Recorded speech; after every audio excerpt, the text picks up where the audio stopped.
Bonsoir à tous, merci de nous rejoindre sur Spectrum Télévision. Nous sommes le 2 juin, c'est une nouvelle édition de ce magazine des débats sportifs qui démarre à l'instant sur vos antennes. Le cyclisme est au menu de l'émission de ce soir, comme vous le savez. La petite reine est dans la ville de Douala et on va en profiter justement pour en parler. Et forcément, les embouteillages d'aujourd'hui ont dû vous donner quelques signaux. Il faut quand même rappeler que c'était la 5e étape qui s'est déroulée en circuit fermé dans la cité économique aujourd'hui. 5e étape qui s'est soldée par la victoire du coureur belge Ivanov Borislav, premier à franchir la ligne d'arrivée en solitaire d'ailleurs après 2h17 minutes et 6 secondes. Au classement général, le Lyonnien Alexandre, le français de Martigues Sport, est toujours maillot jaune. Le Camerounais Clovis Kamzon Abosolo est toujours à 2 secondes de retard sur le maillot jaune. Faut-il rêver du maillot jaune pour le Cameroun dans le meilleur des cas ou d'une victoire d'étape aussi dans le pire des cas? La question est au centre de la pause actu en première partie de cette émission. Dans la seconde partie consacrée au débat, on parlera de football avec le clair-obscur qui entoure la phase retour du championnat national de football Elite One. Le Cameroun a jusqu'au 30 juin, par exemple, pour présenter ses qualifiés pour les coupes africaines à la Confédération africaine de football CAF. Alors, le Cameroun peut-il respecter ces délais? On parlera également des Lions indomptables qui affrontent en amical en Autriche le Nigeria le 4 et le 8 juin prochain. Camerounais et Nigérians qui vont donc jouer dans un stade pas du tout apprécié par les fans de football. On tentera de comprendre la polémique actuelle. Voilà pour le menu de l'émission de manière globale ce soir. C'est avec beaucoup de plaisir que je reçois Jean-Baptiste Biaye, directeur de publication, la prospective nouvelle et surtout directeur de communication de la Fédération camerounaise de cyclisme, JBB. Bonsoir. Bonsoir Lydie, bonsoir aux voyantes populations du littoral en général et de Douala en particulier, et principalement même d'ailleurs du monde entier, puisqu'on est suivi dans le monde entier. Tout à fait. Vous allez bien? Vous avez les écoutez, calme, hein, alors que... j'ai l'impression que je me porte bien. Bonsoir à tous mes companélistes. Merci Jean-Baptiste Biaye d'être avec nous en direct sur STV ce soir. Également en plateau, Serge Kamdem Kwam, ancien arbitre. Bonsoir Serge. Salut Lydie, salut à tous les spectateurs de la grande chaîne de télévision.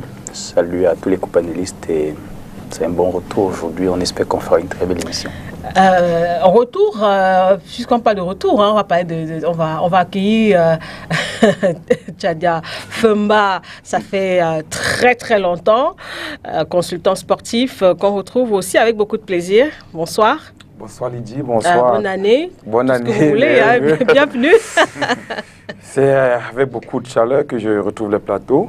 Ça fait très très longtemps. Ouais. Il aurait fallu que vous me sortiez de ma cachette. Ce que femme veut, Dieu veut. Donc, j'ai refusé par plusieurs fois d'intervenir. Donc, cette fois-ci, vous avez pu me sortir, comme vous le savez bien. Espérons que ce sera un bon retour. Ouais. Et donc, j'ai dit bonjour à tous les téléspectateurs et que je n'étais pas perdu, j'étais là. Il y a des moments comme ça. Sauf qu'on ne vous voyait pas. Ah ouais, bon, avec l'actualité aussi, il y a un moment... Il y avait le Covid. Avant le Covid, bon, on avait pris du recul. Maintenant, on refait surface et espérons que cette fois, c'est pour y rester très longtemps. D'accord. Coach Laurent Ndjam, qu'on n'avait pas reçu aussi, ça faisait un petit moment.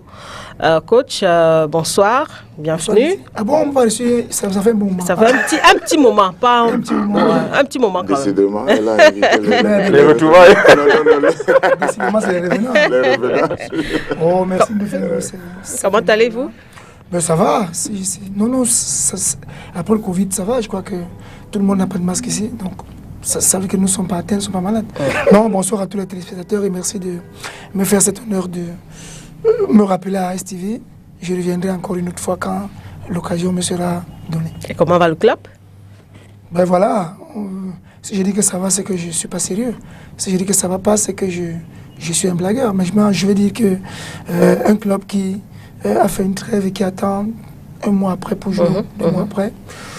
Je ne sais pas comment je peux expliquer ça, mais tout compte fait, on est là, on fait notre petit bonhomme de chemin en attendant que les choses reprennent. On va en parler dans la deuxième partie de cette émission. On va donc démarrer la pause actu par quelques informations sous forme de brève. Dans 6 jours exactement, Yaoundé au Cameroun sera la capitale africaine du handball féminin. Du 8 au 18 juin 2021, le palais polyvalent des sports de Yaoundé accueille en effet la 24e édition de la Coupe d'Afrique de handball dames Cameroun 2020. Sur les 12 équipes initialement attendues, ce sont finalement 11 qui vont participer à ce tournoi après le désistement de l'Algérie lundi dernier. Rappelons qu'après le tirage au sort effectué le 1er avril 2021, l'Algérie était logée dans le groupe C avec le Congo, le Cap-Vert et l'Angola, 13 fois vainqueurs de cette compétition. Parmi les 11 nations attendues dans notre pays, Madagascar qui va évoluer dans le groupe A avec le Sénégal, la Tunisie et la Guinée est la première nation étrangère à fouler le sol camerounais puisqu'elle arrive aujourd'hui d'après une annonce faite par la Fédération camerounaise de handball. Le Cameroun, pour sa part, continue, comme on peut le voir sur ces images, sa préparation à Yaoundé. Notre pays est logé dans le groupe B avec pour adversaire la République démocratique du Congo, le Nigeria et le Kenya. Le Kenya qui est attendu dans la capitale camerounaise le 5 juin prochain. Match d'ouverture de cette 24e édition de la CAN de handball senior dames. Ce sera le 8 juin à 18h, heure du Cameroun. Et ce match va opposer le Cameroun à la formation du Kenya, justement. 4e lors de la dernière édition de la CAN, nos handballeuses comptent bel et bien dicter la loi du domicile et s'imposer au soir du 18 juin. Surtout que cette Coupe d'Afrique des Nations de handball senior dames est qualificative pour la Coupe du Monde Espagne 2021. Autre information également avant de parler de cyclisme, on parle volleyball rapidement. Après les éliminatoires de la Coupe du Cameroun de volleyball, seniors, dames et messieurs, disputées du 21 au 23 mai dernier, les demi-finales se jouent le 5 juin et le 12 juin au gymnase de l'École nationale supérieure des travaux publics, c'est à Yaoundé. Au programme chez les dames, 12h, FAP volleyball contre Nyon Ekile, 14h, Bafia évolution volleyball contre Club et Foulane. Et chez les messieurs, FAP sera opposé à TGV de Macaque et Cameroun Sport va donc affronter Port Autonome de Douala Volleyball. Et l'actualité du volleyball aussi, c'est cette position du Cameroun dans le nouveau classement de la Confédération africaine de volleyball publié le 1er juin dernier. Chez les dames, par exemple, le Cameroun pointe à la 2e place derrière le Kenya. Chez les messieurs, le Cameroun pointe à la 3e place derrière l'Égypte 2e et la Tunisie leader.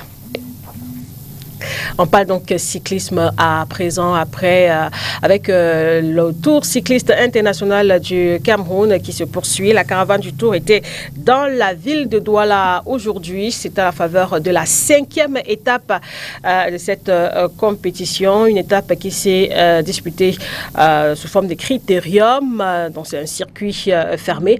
On va vous proposer de revenir quand même sur quelques temps forts de cette 5e étape. Et juste après, on prendra les nouvelles forcément avec Jean-Baptiste Biaï. On regarde.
sécurité. La gendarmerie nationale, par le truchement du GEPIC, assure la sécurité de ce groupe. Le commandant Fouda est d'ailleurs là pour nous. Une jeunesse dynamique, une jeunesse qui s'éloigne très rapidement de Vuvuzela de la déstabilisation. En solitaire, lui seul.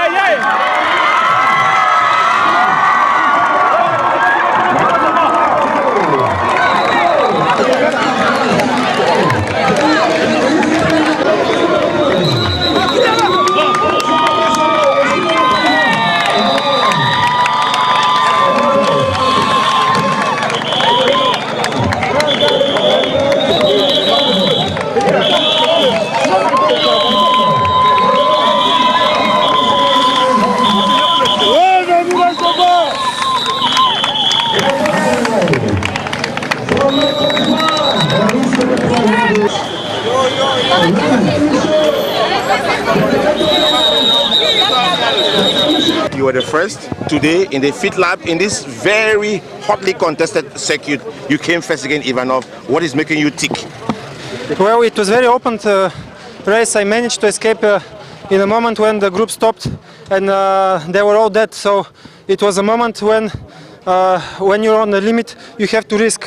Sometimes the risk is worth it, but sometimes not. So this time it paid off. Ivanov, you told me in Kongsamba that you do not really master the track in Cameroon, but here you are breaking grounds. Yeah, well, it was a really good course, I have to be honest. I didn't expect it. So actually the whole tour is very good. And so how will you describe this circuit, I mean, wriggling your way through the city of Douala? Well, it is really tough for the punchers. I'm not a real puncher actually. I'm most as a climber, but today I managed to escape in the right moment. I have to be honest. Ivanov, just before you go, you won yesterday, Loom Douala, which was 129. Tomorrow is the longest, Douala Kribi. So do we still see Ivanov on the spotlight? Well, 3 stages in the breakaway is very tough. So tomorrow maybe I'll have to rest a bit in the group. So I'm not a terminator. Congratulations, Ivanov. Thanks. All right. C'est un peu compliqué, ouais. J'ai été victime d'une chute. C'était un beau circuit, à certains endroits un petit peu dangereux. On a essayé un petit peu de contrôler, de voir un petit peu comment ça se passait. Bon, maintenant, heureusement, grâce à mes équipiers, j'arrive à réintégrer le peloton grâce à mon DS. Et c'est grâce à eux et je conserve ce maillot, ce beau maillot jaune, et j'espère le garder très longtemps. Comme dans Abbé Solo, c'est terminé l'étape de Douala. Qu'est-ce qu'on retient? Oui, déjà, c'était une étape très difficile avec la chaussée mouillée.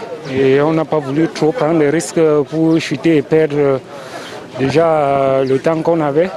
On a pu gérer les écarts. Je pense qu'on maintient les 2 secondes, mais les Bulgares ils ont encore gagné l'étape. Jusqu'à là, nous on court toujours derrière la victoire d'étape et le mot aujourd'hui. On peut encore attendre, on attend, l'espoir est toujours gardé pour Cameroun? Oui, déjà l'espoir est toujours gardé parce que 2 secondes c'est 500 mètres d'attaque, tu peux engager 15 secondes. Je pense que demain c'est une étape la plus longue et on va aller récupérer pour attendre l'étape de demain. Et je pense qu'avec les directeurs sportifs, on va mettre toutes les stratégies pour pouvoir récupérer ce maillot jaune à Kribi. Quel message aux compatriotes qui attendent toujours? Oui, déjà, je pense que les compatriotes, il faut qu'ils soient patients, il faut qu'ils continuent à nous encourager. L'étape de Kribi nous a tout fait bonheur, on a remporté déjà le maillot jaune là-bas plusieurs fois. Et je pense que peut-être demain, ça sera le cas. Bon, notre première préoccupation, c'était d'abord d'essayer de maintenir le classement sans encaisser le temps et d'essayer d'amener le capitaine, c'est-à-dire le leader du Cameroun, le premier leader du Cameroun qui est Kamzon. Comme il a 2 secondes, il fallait soit on maintient, soit on le fait prendre le maillot. Donc c'était de ça qu'il était question. Oui, je suis 7e au classement général et je cours à l'équipe nationale. Cette ville a toujours été fair play. Tous ceux qui gagnent à Douala, n'est-ce pas, sont ovationnés. voyez que malgré le fait que c'était un étranger, nous avons été contents parce que tout s'est passé avec un très bon fair play. Et nous avons quand même noté une progression des performances des cyclistes camerounais. Et nous pensons que pour les étapes restantes, il est bien possible que Kamzon Abosolo puisse faire quelque chose de bon. Donc bon vent à nos coureurs et bon vent au cyclisme. Voilà pour quelques temps forts de cette 5e étape du Tour cycliste international du Cameroun qui s'est déroulé dans la ville de Douala aujourd'hui. Alors Jean-Baptiste Biaye, on rappelle, vous êtes le directeur de communication de la Fédération camerounaise de cyclisme. C'est une course qui se déroule dans la cité économique. Comment vous l'avez trouvée? D'abord, permettez-moi de remercier très sincèrement les populations, vaillantes populations de la région du littoral et en particulier celle de la ville de Douala, y compris les autorités en tête desquelles monsieur le gouverneur de la région qui a présidé personnellement aujourd'hui la cérémonie protocolaire de remise des prix et primes. Depuis que la compétition a commencé, aucun autre gouverneur en dehors de lui, comparaison n'est pas raison, n'a présidé une cérémonie dans ce cadre-là. Et donc, de ce point de vue, monsieur le gouverneur de la région du littoral, qui est un sportif, qui est un amoureux de la petite reine, a bien voulu, lui-même le premier, venir accompagner cet événement dans sa ville.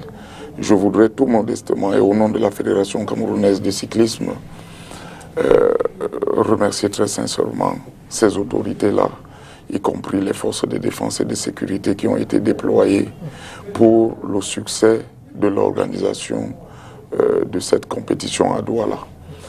Parce que le circuit que vous venez de voir à la télévision est un circuit tout à fait particulier pour ceux qui connaissent la ville de Douala. Il y a près de 5000 motos à Ndokoti. Lorsque 5000 motomens décident de garer leur moto un temps soit peu pour laisser passer les cyclistes, monsieur, je dis bravo. Félicitations à ces motomens, félicitations aux mototaximens qui, pour ainsi dire, ont adopté le cyclisme parce que la ville de Douala en particulier est un berceau du cyclisme au Cameroun. Personne n'aurait parié que ça se serait déroulé de cette façon-là, sans accident, sans incident. Donc la première réaction que j'ai par rapport à cette étape qui s'est déroulée aujourd'hui, c'est une réaction de satisfaction par rapport au déroulé de cette compétition-là. Maintenant, sur le plan sportif, on pourrait revenir si vous en avez convenance. Tout naturellement, il y a encore lieu d'espérer pour le Cameroun. Il y a le droit de rêver pour le Cameroun, qui n'a pas remporté d'étape, certes, jusqu'ici, qui n'a pas arboré le maillot jaune, mais qui a tout de même 2 podiums et pas n'importe lesquels. Le Clovis Kamzon Abosolo de SNH Vélo Club est 3e au classement général. Il est à 2 secondes du maillot jaune depuis la 4e étape. Vous avez Tela Artus, son coéquipier de SNH Vélo Club, qui au classement par étape est classé 3e au classement de l'étape jeudi. Il est classé 3e. Donc, si on arrêtait la compétition aujourd'hui à Douala, ça veut dire qu'il y avait 2 Camerounais qui devaient monter sur le podium. Le podium a 3 catégories. Bref, c'est un podium à 3.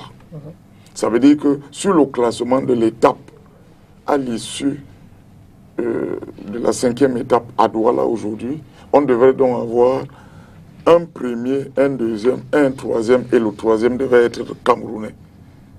En d'autres termes, on pourrait dire que le Camerounais est le médaillé de bronze si jamais on était en cyclisme, en athlétisme.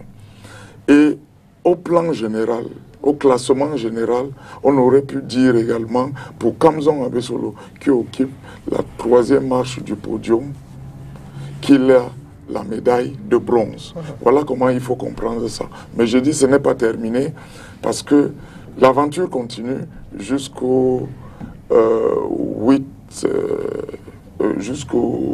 6 juin, dimanche 6 juin, date de la dernière étape, la 8e et la dernière étape, qui doit se courir entre Ebolova et Yaoundé. Voilà la première réaction que j'ai par rapport à ce qui s'est déroulé aujourd'hui. Voilà, alors Serge, comment est-ce que vous trouvez justement le comportement des coureurs camerounais dans cette compétition cette année? Je pense, Lydie, avant d'arriver au comportement des Camerounais, typiquement, il faut apprécier ce que fait la Fédération camerounaise de cyclisme. Parce que, en cette période de Covid, il n'est pas aisé pour les fédérations, surtout celles qui travaillent dans les rues, comme le disait proprement parlé Jean-Baptiste ici. C'est pas aisé de venir bousculer une population qui a soif de ses activités quotidiennes, surtout celle de Douala que nous connaissons comme ville économique, pour organiser un critérium de cette envergure. D'ailleurs, toute la ville aujourd'hui a su que le cyclisme vivait. Et là-dessus, le souhait aurait été quand même de voir les Camerounais en avant-plan, parce que l'esprit patriotique nous l'indique. Mais maintenant, lorsqu'on a la chance d'avoir des étrangers qui bravent la pandémie pour se retrouver chez nous pour des compétitions de cette envergure, nous, on peut profiter aussi pour puiser de leur savoir. Même quand ils nous mènent le peloton aujourd'hui et qu'on apprenne que le premier Camerounais soit 2 secondes du maillot jaune, vous voyez qu'il y a tout un espoir. Et je pense que, connaissant un peu les rouages du cyclisme, est-ce que c'est nécessaire pour nous de penser à avoir une victoire d'étape et laisser la victoire finale? Je pense que c'est un ensemble de questions qu'on se pose. Et là-dessus, pour emboîter le pas à Jean-Baptiste, nous allons louer et encourager des coureurs camerounais à fédérer autour de leur champion actuel qui est Kamzon ou quelqu'un d'autre qui vont peut-être choisir par rapport aux étapes qui vont s'annoncer pour que au soir du 6, qu'on puisse avoir pour nous le maillot jaune qui est la victoire finale. Je pense que c'est tout le souhait que chaque Camerounais peut avoir en ce moment. C'est tout le mal qu'on pourrait souhaiter à ces cyclistes-là. Et le vœu, c'est de les voir vraiment être sur le vrai podium, pas les marches transitoires, comme le dit Jean-Baptiste, mais sur la première des marches, parce que c'est la marche qui compte le plus. S'il fallait chanter un hymne national, bien sûr, on ne chanterait pas pour le 2e ou pour le 3e. Je pense que les Camerounais souhaiteraient que le 6 juin, que ce soit l'hymne du Cameroun qui puisse être mis en avant et que le Cameroun qui a organisé sa compétition, comme chacun essaye de le faire partout ailleurs, puisse la remporter. Je pense que c'est tout le souhait que personnellement je peux avoir. Alors Tadja Femba, peut-être un commentaire aussi justement sur cette 17e édition du Tour cycliste international du Cameroun. Nous avons quand même vu une très grande mobilisation parce que j'ai quand même assisté pour quelques secondes à ce tour et ça m'a rappelé mon enfance. Quand autant des yeux que Gopan, tout ce monde-là, et c'est vraiment un sport qui est attractif, c'est un sport qui est attractif, c'est un sport aimé par les Camerounais. Et à chaque fois qu'il y a une compétition de cyclisme, les Camerounais ont tendance à se retrouver. Donc nous souhaitons vivement que l'étape du 6 soit remportée par un Camerounais et que davantage on essaie d'améliorer aussi quand même en termes d'organisation. Vous savez que c'est un événement qui doit gagner beaucoup de sponsors, qui doit gagner beaucoup d'annonceurs. Mais jusqu'ici, on a tendance à tirer un peu le diable par la queue, comme on le dit souvent. Et certains annonceurs sont partis. Et des nouveaux qui arrivent, on ne les sent pas. Il est vrai que si vous n'êtes pas dans le sport, vous n'aurez pas su qu'aujourd'hui, il y avait cyclisme au Cameroun. C'est un événement qu'on doit chercher à le vendre mieux que ce qu'on est en train de faire. Il est vrai que les efforts sont à faire à ce niveau, mais il faudrait que davantage on essaie de travailler pour que l'image du Cameroun puisse être quand même mieux vendue avec ce tour cycliste, comme par exemple on a fait avec les Cannes, les Chan et tout ça, qu'on se mobilise et que les annonceurs camerounais accompagnent des compétitions pareilles parce que le sport, comme le cyclisme, il n'y en a pas assez de moyens. Et si ces annonceurs ne s'y mettent pas, les sportifs, les talents qu'on a là, on va les perdre comme ça parce qu'ils ne sont pas accompagnés. Donc pour vous, c'est davantage un problème d'image, problème d'organisation? Pas organisation, vous avez évoqué l'aspect d'annonceur. Voilà. Il faudrait plus. Bon, l'organisation sur le plan technique était parfait, mais maintenant il faudrait que les annonceurs profitent de cette expertise technique, de cette organisation que la fédération met pour pouvoir mieux vendre leur image il y a de l'espace.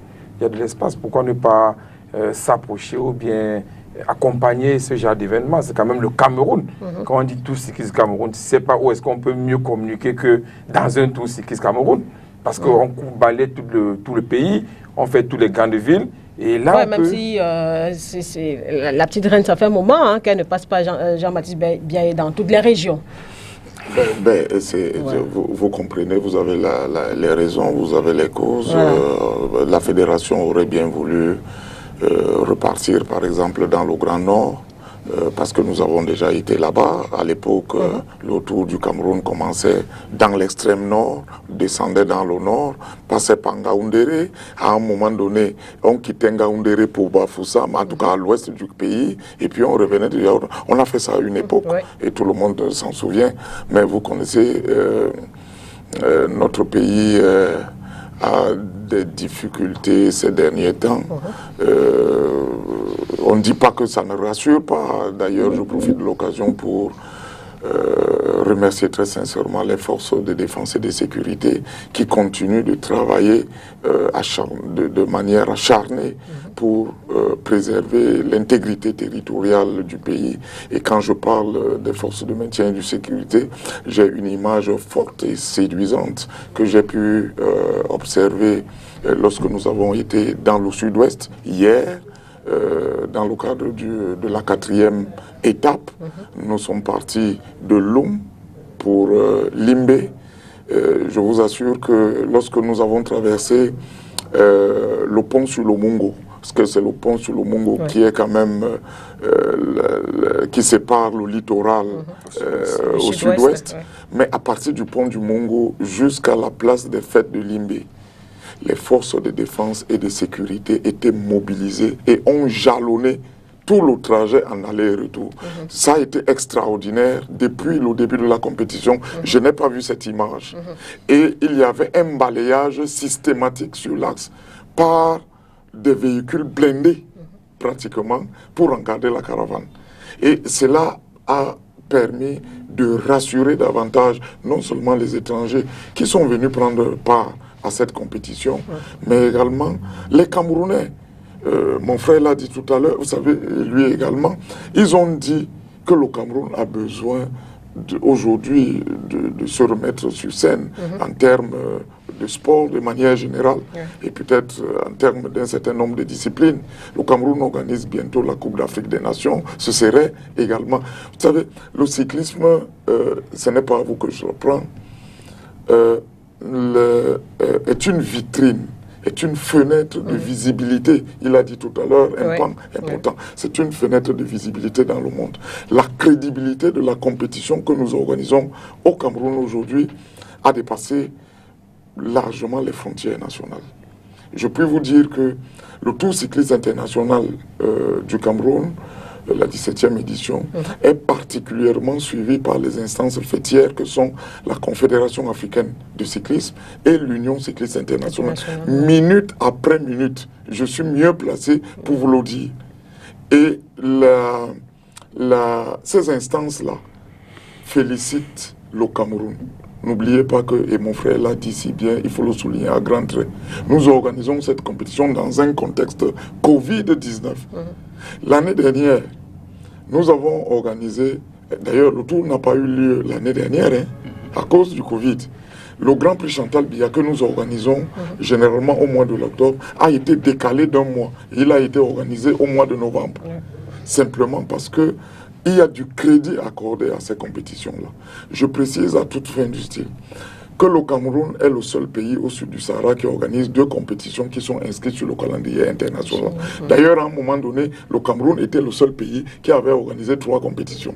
Il y avait la course de l'espoir, où nous avons organisé, enchaîné 2 années de manière successive. Je vous dis, ce sont des données qui sont prises en compte très au sérieux au niveau de l'Union cycliste internationale. Ça veut dire que le Cameroun organise 3 compétitions inscrites sur le calendrier international. Donc, il y avait la course de l'espoir, mais il y a les 2 compétitions phares que sont le Tour du Cameroun et le Grand Prix Chantal Biya. Lorsque vous regardez en Afrique, il n'y en a pas 2. Bien évidemment, il y a le Tour du Rwanda, par exemple, qui lui, il est catégorie 2.1.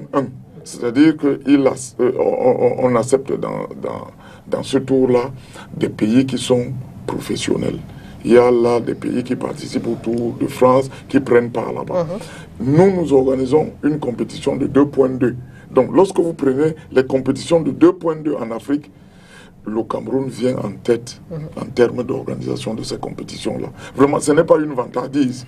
Nous communiquons ce qui est auprès de ceux qui nous regardent et nous avons souvent la faiblesse de donner l'information, les faits et que les commentaires sont libres. Je vous dis, cette affaire, j'y suis dedans, c'est merveilleux, c'est excitant, c'est intéressant. Je vous ai dit, les Camerounais qui nous suivent en ce moment veulent voir leurs équipes et leurs coureurs gagnés, remportés, ce qui est normal. Ils ont leur mot à dire et il faut respecter leur point de vue. Mais je dis, ce que nous essayons de faire aujourd'hui est phénoménal. C'est presque extraordinaire. Mais comme la perfection n'est pas de ce monde, il y a certainement des choses à améliorer.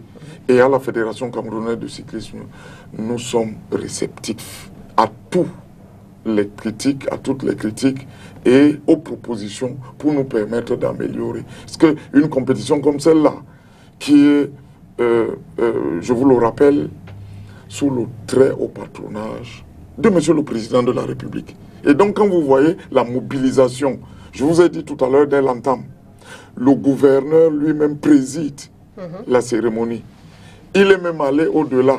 Le gouverneur est entré dans le véhicule d'un des responsables de la fédération pour suivre personnellement une étape, en tout cas un tour de circuit dans la compétition. C'est comme ça que ça se passe. Et vous avez vu le Tour de France. Le président français entre dans une équipe, il suit une étape dite Rennes là-bas.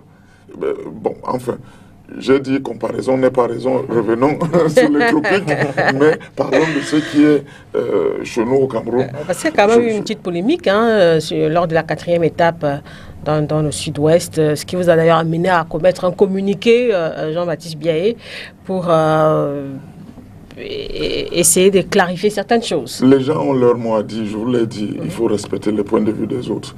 J'ai appris par médias interposés que des gens auraient boudé la cérémonie du côté de Limbé avec une absence des autorités à la tribune lors de l'arrivée. C'est leur point de vue. Mais nous avons pu faire une mise au point par rapport à ce qui peut paraître comme des allégations mensongères par rapport à ça. Parce qu'on a imputé cela, les médias ont cru devoir imputer, certains médias, pas tous, ont cru devoir imputer cette absence d'autorité à la place des faits par le fait de la fédération qui n'aurait pas informé les autorités. Mais je crois qu'il faut être sérieux. Voilà donc une compétition internationale. Hier, il n'y a pas les autorités à Limbé. Le lendemain, à Douala, c'est le gouverneur lui-même qui préside la cérémonie avec toutes les autorités en place. On est dans le même Cameroun, non? Non, ça veut dire que la fédération a fait son travail, je vous le rassure, en informant systématiquement les autorités administratives, les autorités municipales, les autorités, les forces de maintien de l'ordre. On ne peut pas organiser une compétition internationale dans ce contexte que vous connaissez sans en informer. Non, pas du tout. Et vous avez vu la mobilisation. Comment on peut mettre les militaires, les gendarmes armés jusqu'aux dents et les policiers pour encadrer une étape qui va à Limbé. Et une autorité vient vous dire que je ne suis pas informé. Non, soyons sérieux. D'ailleurs, je profite de l'occasion, et ça, peut-être que c'est peut-être une énième fois, je ne sais pas, pour remercier le ministre délégué à la présidence, chargé de la défense. Je vous parle là comme le directeur de communication de la fédération. J'ai tous les éléments concernant ce tour. Le ministre de la Défense a écrit formellement, et nous avons la correspondance, à toutes les autorités de défense de la République, en tout cas des villes-étapes de la compétition pour prendre les dispositions sécuritaires nécessaires à la bonne organisation de cette compétition. Je remercie au nom de la Fédération camerounaise voilà de pour l'information. le délégué général à la sûreté. C'est très important de souligner cela. C'est très important. Le délégué général à la sûreté nationale qui a d'abord autorisé l'entrée au Cameroun des étrangers en leur favorisant, en leur octroyant des visas gratuits. Je dis bien gratuits. Et le délégué général a demandé à la police de manière nationale de pouvoir encadrer cette compétition jusqu'à la fin.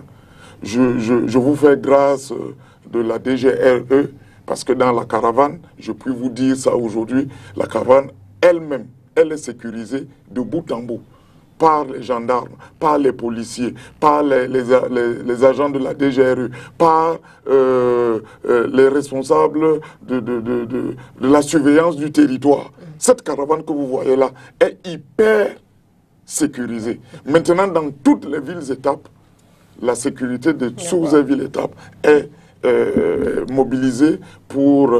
sinon, on aurait pu tenir une compétition peut-être avec quelques incidents à Douala, qui est très sensible, mais vous avez vu aujourd'hui que tout a été maîtrisé par ces forces de défense et de sécurité de bout en bout. D'accord, merci bien JBB pour ces précisions. On revient à vous dans un instant. Peut-être le temps pour l'entraîneur Laurent Diam de nous donner aussi son avis sur le déroulement de ce Tour cycliste international du Cameroun, coach. Moi, je vais vous surprendre pour dire que on pense que quand on est au foot, on ne suit pas d'autres activités sportives. C'est pas votre cas. C'est pas votre cas. C'est souvent la difficulté qu'on a. Vous savez, il y a 3 ou 4 sports qui sont extrêmement importants pour le football. Parce qu'il y a beaucoup de tactiques dans le cyclisme, il y a beaucoup de tactiques dans le rugby, il y a beaucoup de tactiques dans le volleyball et le basketball et le handball. Donc, on est constamment... Moi, j'ai suivi pratiquement tout le critérium ce matin, parce que je suis féru de cyclisme. Non, je pense que c'est déjà une bonne chose que de mettre ça en place. Femba le disait tout à l'heure, sur le plan organisationnel, on se rend quand même compte que techniquement, il n'y a pas beaucoup de choses à reprocher, même s'il faut penser qu'on aurait... Parce que pour moi, je pense que le tour international, le Tour cycliste international du Cameroun est un peu comme la Coupe d'Afrique des Nations de football qui se joue ou qui se jouera chez nous. Donc, ça doit de communication intense, élevée et importante comme la CAN ou comme le Chan. Heureusement qu'on a été communication de la fédération en plateau ce soir. Sauf que quand c'est chez nous, c'est quand même tous les plateaux qui sont concernés d'une manière assez élevé, même si on ne va jamais faire ces comparaisons-là. Moi, je pense que si on avait mis encore un peu plus de communication sur ce point, peut-être qu'il y aurait eu un peu plus de monde. Mais ce n'est pas pour dire que c'était pas plein, c'était extrêmement... c'était même surprenant de voir que les populations soient... Voilà, moi, je voulais revenir sur une seule chose. Moi, je pense qu'il faudrait que les techniciens de la Fédération camerounaise de cyclisme s'accroche sur les 2 secondes de Kamzo Abesolo. Parce qu'on en parlait hier, on discutait avec ces cyclistes-là, ceux qui ne sont peut-être pas dans le tour, qui sont aux à côté, qui pensent quand même, qui disent quelque chose. Je pense qu'être à 2 secondes sur 4 étapes, ça veut forcément dire qu'on peut gagner la dernière étape. On peut être maillot jaune au finish. Parce que 2 secondes, ça veut dire que si on est sérieux, si on est encore un peu plus bien organisé, on est le maillon à abattre en fait. Comme le disait Serge tout à l'heure, il ne sert à rien de gagner une étape et de ne pas voir le maillot jaune au finish alors qu'on n'est qu'à 2 secondes d'un sacre grandiose. L'objectif ici, c'est ce maillot jaune-là. Moi, je pense que l'objectif, c'est le maillot jaune. Et je crois fermement que toute la fédération camerounaise de cyclisme est concentrée pour ce maillot jaune. Et la première chose à faire, ce n'est pas d'aller le chercher tout de suite. C'est d'abord de préserver la 3e place sur les 2 secondes. Moi, je crois que c'est de ça qu'il s'agit. Tout faire pour que les 2 secondes me soient extrêmement importantes. C'est-à-dire que si on va directement chercher à être maillot jaune maintenant parce qu'on aura dépensé plus d'énergie. On est maillot jaune. Après, la prochaine étape, on devient 6e. Vous avez des attaquants. Parce que dans le cyclisme, là, c'est ce que je dis. Sur le plan, vous avez suivi, par exemple, dans le groupe, un cycliste a dit, nous courons pour le leader. Nous travaillons pour le leader. Donc, tactiquement, il y a des formes qui se présentent. À quel moment il faut attaquer, comment est-ce qu'il faut encadrer ça. Moi, je pense qu'il est plus important pour nous de tout faire pour que les 2 secondes de Kamzon, qu'on mette autour de lui un certain nombre d'éléments qui le permettent de rester éveillé pour qu'à la dernière étape, qu'il ait ses maillots jaunes sur les 2 secondes. Et ces éléments-là, c'est quoi? Un peu plus de concentration, permettre déjà à ses coéquipiers, permettre déjà à ceux qui sont avec lui d'être sérieux, concentrés, déterminés, être capable de faire un peu plus que lui. Parce que pour qu'il gagne ce maillot jaune, il faudrait que ceux qui travaillent pour lui se sacrifient un peu plus, soient plus forts un peu à un moment donné, sortent un peu de leur gond, pour que lui, il puisse avoir la possibilité, maintenant au finish, de sortir. Parce que s'il doit bagarrer seul, à un moment donné, s'il doit être au coude à coude avec les potentiels concurrents directs, ça sera compliqué. Il faudrait qu'autour de lui, qu'il se sente concerné, qu'il se sente encadré, qu'il se sente soutenu par ses coéquipiers qui vont à 90%, 99% travailler pour lui, et que les 2% qu'il va avoir, qui sont ces 2 secondes-là, qu'il les exploite à fond pour qu'on puisse avoir le maillot jaune. Et moi, j'y crois fermement, parce que quand vous voyez un peu le déroulement de la course, vous sentez que le Cameroun est allé dans une autre logique. Gardons les 2 secondes, accrochons-nous pour avoir le maillot jaune, mais ayons-le normalement. J'espère qu'ils vont rester dans cette voie-là. C'est la stratégie, Serge? Je pense que quand vous suivez religieusement Jean-Baptiste, vous comprenez toute l'affection qu'il a, non seulement pour le cyclisme, mais tout le dévouement qu'il donne pour que les Camerounais puissent comprendre, bien ceux qui nous suivent puissent comprendre ce qui se passe dans le cyclisme. Et je voulais quand même, pour ajouter du crédit aux propos de Jean-Baptiste, sans forcément aller à l'encontre de ce que dit le coach Jam, dit que sur Douala ce matin, il y a eu une très forte pluie. Donc c'est un élément qui n'a pas facilité la sortie massive des populations. Et malgré cela, malgré qu'on a été paralysé par la forte pluie dont on a parlé tout à l'heure, on a vu que toute la ville de Douala rythmait au son du cyclisme aujourd'hui, puisque tout le monde en parlait et tout le monde voulait savoir exactement ce qui se passait de ce côté-là. Et nous savons que Douala, ça c'est un jour de travail, donc les gens forcément vont se mouvoir professionnellement, et certains peuvent, par rapport à certains moments de liberté, venir essayer de voir le spectacle au niveau de la zone où le critérium était basé. Mais je voulais dire ici que le plus important pour la fédération, c'était d'organiser de façon sereine, sérieuse, sa compétition. Et je pense que, en conclusion, ce soir, il n'y a pas de casse, donc il n'y a rien de grave à signaler. Et pour les étrangers qui sont là, il y a une image du Cameroun à donner. Pour nous-mêmes, les populations, il faut que la fédération crédibilise son action. Et je pense que tout cela est réuni. Et quand vous suivez Jean-Baptiste, comme je disais tantôt, quand il félicite les personnalités, c'est parce que ça paraît difficile de mobiliser tout cela en une période aussi délicate dans un pays qui n'est pas tranquille. C'est-à-dire qu'il y a plusieurs fronts sur lesquels il est en train de batailler. Donc quand vous voyez le ministre de la Défense qui, en dépit de la situation sécuritaire qu'il faut mettre en exergue dans notre pays, mobilise toute une armée pour sécuriser la course cycliste, il faut comprendre qu'il y a une organisation qui a été faite à la base. Et je voulais ici, à son crédit, dire que ça n'a pas commencé aujourd'hui. Rappelons-nous, pendant le Chan, pour ceux qui ont eu le déplacement, qui ont fait le déplacement de Limbé, on avait les forces de sécurité qui étaient postées le long des rues, qui sécurisaient la circulation pour tous ceux qui faisaient le mouvement entre Douala et Limbé. Donc, nos compétitions sont organisées. On comprend qu'au niveau de l'État, il y a des dispositions qui ont été prises au niveau sécuritaire pour que le Camerounais ou l'étranger qui va vouloir vaquer comme distraction ou bien comme travail pour ces compétitions-là ne trouve aucune anicroche liée à la sécurité sur son chemin. Donc, pour moi, c'est quelque chose de bien. La victoire finale, ça reste un sport. Hein. Ça, les plans, pendant que les Camerounais le font pour avoir le maillot jaune, on a des adversaires qui se disent « Ok, nous sommes seulement à 2 secondes, comment est-ce qu'on fera pour garder les 2 secondes jusqu'à l'arrivée ?» Et ça devient une affaire de chien et chat dans laquelle on se surveille. Et vous savez que le cyclisme, comme il a dit tout à l'heure, le coach, c'est un problème de tactique, de technique et même de surprise. Il y a des moments où vous voyez quelqu'un engage une échappée, on croit qu'il est fou, mais c'est un travail d'équipe qu'il est en train de faire. C'est-à-dire, le directeur technique lui a dit en arrière-plan, toi, tu ne peux pas gagner une étape, ou bien tu ne peux pas être maillot jaune. Ben, si tu penses que toi, avec ton endurance, tu peux te lancer à 60 km de l'arrivée et avoir ta victoire d'étape, pourquoi pas? Essaye. Même si le gars ne gagne pas, au moins il a la satisfaction d'avoir essayé. Donc je pense que le Cameroun gagnerait à faire, c'est d'abord de mutualiser tous les efforts, parce qu'on apprenait jusque-là qu'il y avait des groupes par rapport aux cyclistes camerounais, il y avait deux groupes. Je pense que la fédération a réussi avec l'entreprise de l'État de faire en sorte que tout le monde converge vers le même idéal, qui est l'objectif de gagner cette compétition pour le Cameroun et non l'individu.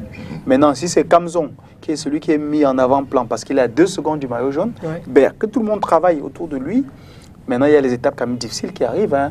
Il y a les faux plats avec des montées et tout ça. Et nous savons que dans le cyclisme, très peu de cyclistes ont la capacité d'être résistants sur les terrains plats comme sur les collines. Donc, on espère que non seulement nos adversaires vont prêter le flanc pour qu'on les avale, aussi, tout le groupe va travailler pour que notre champion puisse être celui qu'on souhaite le soir du 6. Donc je pense que pour l'instant, le cyclisme est en train de montrer quand même qu'il vit des bons moments au Cameroun, malgré la Covid. Voilà, quelques questions aussi, hein, Jean-Baptiste Biaé. On se rappelle quand même que il y a encore quelques années, le critérium, par exemple, qui se déroulait dans la ville de Douala, passait par plusieurs arrondissements.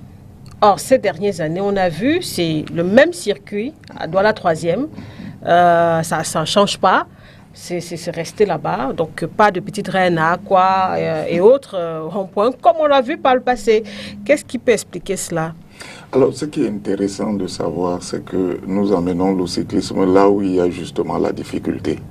Et Serge peut bien vous en parler parce que je me rends compte à l'évidence qu'il est un très bon spécialiste pour la lecture des courses cyclistes. Il peut vous en parler peut-être mieux que moi. Lorsque vous regardez le Tour de France, vous avez pu vous rendre compte que ils vont sur les Pyrénées, ils vont sur les Alpes. Ils vont sur... Vous vous dites, est-ce que l'engin, là, le vélo, là, peut grimper une montagne de plus de 800 mètres d'altitude? C'est parce que dans le cyclisme, on veut toujours amener là où il y a les difficultés. Et nous, à la fédération, en tout cas les techniciens de la fédération, ont pensé que parmi dans tous les quartiers de Douala, pratiquement, si vous amenez à Bonanjo, Bonanjo est très bien goudronné, c'est plat partout. Si vous amenez le cyclisme, je ne sais pas, dans n'importe quel quartier qui n'est pas populaire, donc nous amenons là où c'est populaire, nous amenons là où il y a la difficulté, nous amenons là où il y a la bagarre probable, entre guillemets, avec les mototaximens. Et lorsque vous réussissez à faire, à réussir un critérium dans ce contexte-là, monsieur, j'ai l'impression que vous pouvez prendre ça pour un trophée de guerre. C'est de ça qu'il s'agit. Donc, amener le cyclisme dans un endroit comme Ndokoti, qui compte 5000 motomans, ce n'est pas donné. Et lorsque vous voyez 5000 motomans garés pour laisser les cyclistes passer sans accident, sans incident, vraiment vous qui vivez à Douala, vous connaissez Ndokoti mieux que moi. Bien sûr. Mais lorsque les motomens acceptent avec beaucoup de patriotisme, de civisme, acceptent que les cyclistes passent, c'est honorable et c'est bien. Moi, je ne manquerai jamais de faire un chapeau bas à ces mototaximens, à ces taximens, lorsque nous passons du côté de Ndokoti. Voilà la difficulté. Au cours de cette compétition, il y a une étape qui est considérée par les techniciens comme étant l'étape reine. C'est l'étape qui est partie de Bangante pour Nkonsamba. C'était une étape de difficulté, c'est pour ça qu'on a appelé ça l'étape reine. Quelles sont les Elle est moins courte, les plus difficiles, mesure 98 km. C'est la moins longue, mais c'est la plus difficile. Donc elle est considérée comme une étape reine de la compétition. Parce que c'est là où il y a la difficulté. Et curieusement, c'est dans cette étape que les Camerounais n'ont pas lâché. Parce que la plupart du temps, les Camerounais lâchent là-bas. Parce que nous n'avons pas assez de grimpeurs, nous n'avons pas suffisamment de rouleurs, nous n'avons pas beaucoup de sprinteurs. Et donc, à partir de ce moment, au niveau de la montagne, si vous avez de très bons grimpeurs, et vous êtes sûr qu'on va vous battre à ce niveau-là. Mais lorsque Kamzon Abesolo, pour ne parler que de lui, a réussi au niveau de cette étape à conserver 2 secondes de retard, c'est extraordinaire. Maintenant, il y a la plus longue étape qui va se courir, la 6e, qui va se courir entre Douala et Kribi. Demain. En réalité, elle est favorable aux rouleurs. Parce que le relief est relativement plat partout. Il a dit tout à l'heure, il y a les plats, les faux plats. Mais vous avez un relief relativement favorable aux rouleurs. Et à ce niveau-là, il faut faire également extrêmement attention. Moi, je dis, je ne quitterai pas ce plateau pour remercier. Vraiment, c'est encore les merci. Vous savez... L'émission n'est pas encore finie. Hein, c'est vrai qu'on va parler d'autres choses dans quelques instants. Mais on comprend. Quitter le plateau d'un coup. Vraiment. Vous savez, en réalité, je voulais simplement que vous me donniez davantage du temps. Et je vous ai piégé. Ça veut dire que j'aurais encore à parler du cyclisme pendant longtemps sur ce plateau. J'ai cru que j'en avais déjà fait trop, mais merci de me donner encore davantage l'opportunité de parler du cyclisme. Voilà, avant de parler foot tout à l'heure, c'était la 5e étape aujourd'hui, JBB. La course se poursuit jusqu'à dimanche prochain, 6 juin. Peut-être une idée aussi sur les différentes étapes justement qui restent. Vous avez parlé de Douala Kribi demain, mais après la 6e étape. Longue de 156,6 km, mais vous avez également... mais tout à l'heure, on suivait, sans vous interrompre, on suivait Kamzon Abesolo qui disait Kribi a toujours souri aux cyclistes camerounais. Peut-être demain... ça pourrait être c'est tout le malheur qu'on peut lui souhaiter, lui aussi, pour qu'il puisse remporter certainement cette étape-là. Et pourquoi pas, Serge l'a dit tout à l'heure, le malheur qu'on... Moi, je suis souvent très mal placé pour pouvoir dire si une équipe va gagner ou pas. Ouais. D'abord, premièrement, parce que étant sur la fenêtre d'une maison, on ne peut pas se voir passer dans la rue. Je suis dans la fédération. Et donc, de ce point de vue, je ne peux pas venir à la télévision dire que nous allons gagner, encore que je ne suis pas technicien. Donc, les techniciens sont mieux placés pour doper, entre guillemets, ces enfants à pouvoir remporter, si ce n'est une étape, mais le maillot jaune. Parce que la compétition se déroule quand même dans un contexte particulier. Ce n'est pas simplement celui de Covid, mais n'oubliez pas que la fédération, ou bien le Cameroun tout entier, parce que ce n'est pas une affaire de fédération, a perdu l'entraîneur national du cyclisme. Et donc, de ce point de vue, on a mis dans la tête des cyclistes camerounais l'idée de rendre un vibrant hommage à leur entraîneur, qui est mort. Si on était dans l'armée, on aurait pu dire qu'il est mort les armes à la main, ou bien sur le champ de bataille, puisqu'il fait l'accident du côté avant Mbankomo, avant Mbankomo, alors qu'il partait en mission officielle. Et il devait aller participer au Tour du Bénin. Et il venait à Douala pour remplir les formalités de voyage et l'accident est survenu. Heureusement, ce jour-là, il n'y avait pas les cyclistes dans le même... Certainement, on aurait dû perdre peut-être d'autres cyclistes qui ont pris part. Or, les enfants qu'il a encadrés depuis plus de 2 mois prennent part à cette compétition. Prennent part à cette compétition. Donc le meilleur hommage que tous les coureurs camerounais réunis, puisqu'il a été entraîneur de SNH à un moment donné et pendant longtemps, et avant de devenir entraîneur national de l'équipe nationale, donc tous ces enfants-là réunis, parce que les uns et les autres doivent courir un pour tous, tous pour un. C'est le Cameroun qui doit gagner. Donc qu'il s'agisse de SNH ou de l'équipe nationale, chacun doit avoir à cœur qu'ils ont perdu un entraîneur qui a donné toute sa vie jusqu'au sacrifice suprême au cyclisme.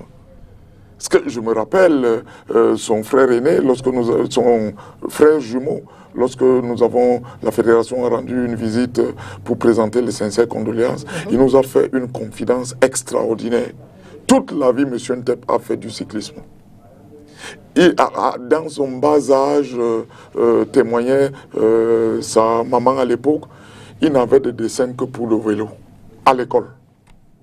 Donc voilà quelqu'un qui est donc parti. Je vous fais grâce de ce que, en tant que coureur, il a fait flotter le drapeau à l'international. Il a participé pour la première fois aux Jeux Olympiques de Los Angeles.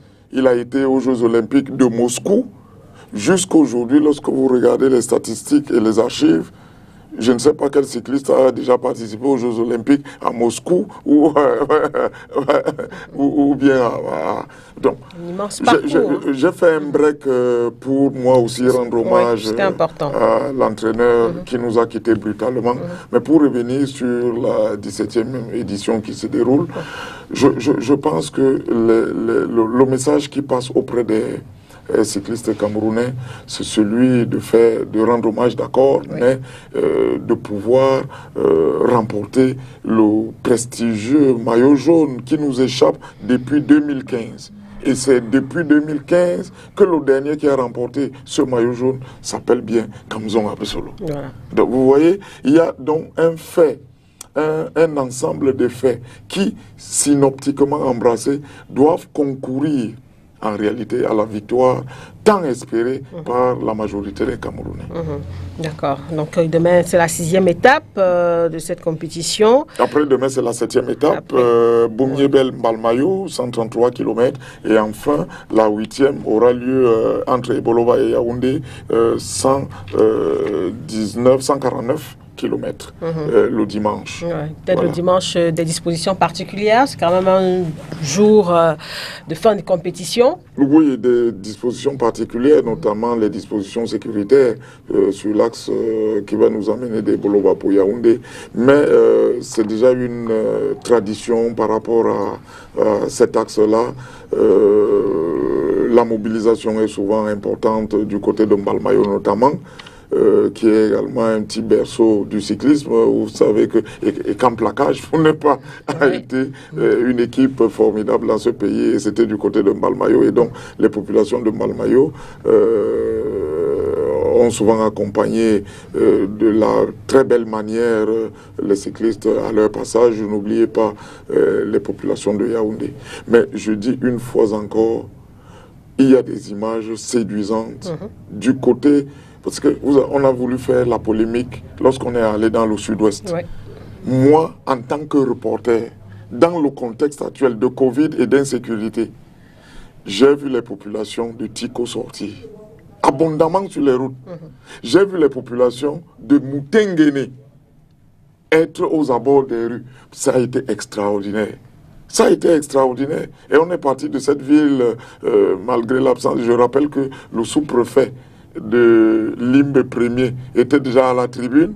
Lorsque on l'a perdu de vue entre-temps, je ne sais pas, parce que les gens disent qu'il n'y avait pas les autorités, mais comment le sous-préfet s'est retrouvé à la tribune alors qu'il n'était pas informé? Vous voyez? Donc il y a, je vous dis, je ne voudrais pas polémiquer, je voudrais rendre un vibrant hommage à toutes les autorités qui ont, pour ainsi dire, continué à accompagner le cyclisme, les gouverneurs, les préfets, et les sous-préfets. Nous sommes partis en Tui, c'est le préfet qui est venu lancer le départ de Tui pour Ombessa. Nous sommes arrivés à Ombessa, la deuxième étape de la compétition, c'est le préfet du Mbaminoubou qui est venu présider personnellement. Nous sommes partis dans d'autres pays, ces autorités-là sont sorties. Donc je ne voudrais pas polémiquer, mais Douala a sa palme d'or. Monsieur, vous vivez à Douala, soyez-en remerciés. Même vous-même qui êtes sur ce plateau, Douala a la palme d'or. Ce n'est pas évident d'organiser une compétition comme celle-là dans la ville de Douala. Et lorsque vous la maîtrisez, Douala a la palme d'or. Bravo à vous, monsieur. Merci. C'est bien de le dire. Alors, Tchadja Fumba, l'objectif, maillot jaune. C'est l'objectif, puisqu'au finish, il faudrait qu'on remporte la compétition pour pouvoir marqué la compétition. Ça fait quand même longtemps, depuis 2015, qu'on n'a pas pu remporter. Et puis, ça fait encore un titre en plus dans la JBCA sportive camerounaise. Donc, on a vraiment hâte de revoir le Camerounais au podium. On a hâte pourquoi? Parce que c'est une compétition qu'on organise à domicile? Non, pas ça, mais parce qu'au niveau du cyclisme, ça fait quand même longtemps qu'on a pu voir les Camerounais remporter les compétitions. Vous voyez, au Cameroun, en 2015, même quand on sort, ça fait longtemps qu'on a pu les Camerounais remporter les compétitions de cyclisme. Donc, on a vraiment hâte de revoir le Cameroun au podium d'une compétition internationale. Parce que le tout ski camerounais, c'est un tout ski international, c'est une compétition internationale. Donc si on remporte une compétition internationale, on va aussi avoir l'image qu'on avait du Cameroun par le passé. Et ça va redonner beaucoup d'espoir aux jeunes qui rêvent d'être des cyclistes, qui rêvent, qui ont passion du cyclisme. Et nous aussi, nous les Camerounais, on aime la victoire. Hein. Quel que soit le sport, nous on aime la victoire. Même quand on n'est pas préparé, on aime gagner d'abord. Ouais. Donc, animé par cette envie et par la rareté de victoire dans les compétitions de cyclisme, je pense que nous devons tous être réunis unis pour que la compétition finisse, se passe bien et que nous remportons le maillot jaune. Je m'en voudrais si, avec la permission du coach, je m'en voudrais si je ne disais pas un mot à l'endroit de la presse de manière générale. J'ai vu de manière extraordinaire tous les médias pratiquement, sans aucun calcul, accompagner la fédération et accompagner le cyclisme camerounais. Rarement dans notre pays, l'unanimité médiatique ne s'est faite sur une discipline comme le cyclisme en ce moment, ou sur la fédération de cyclisme.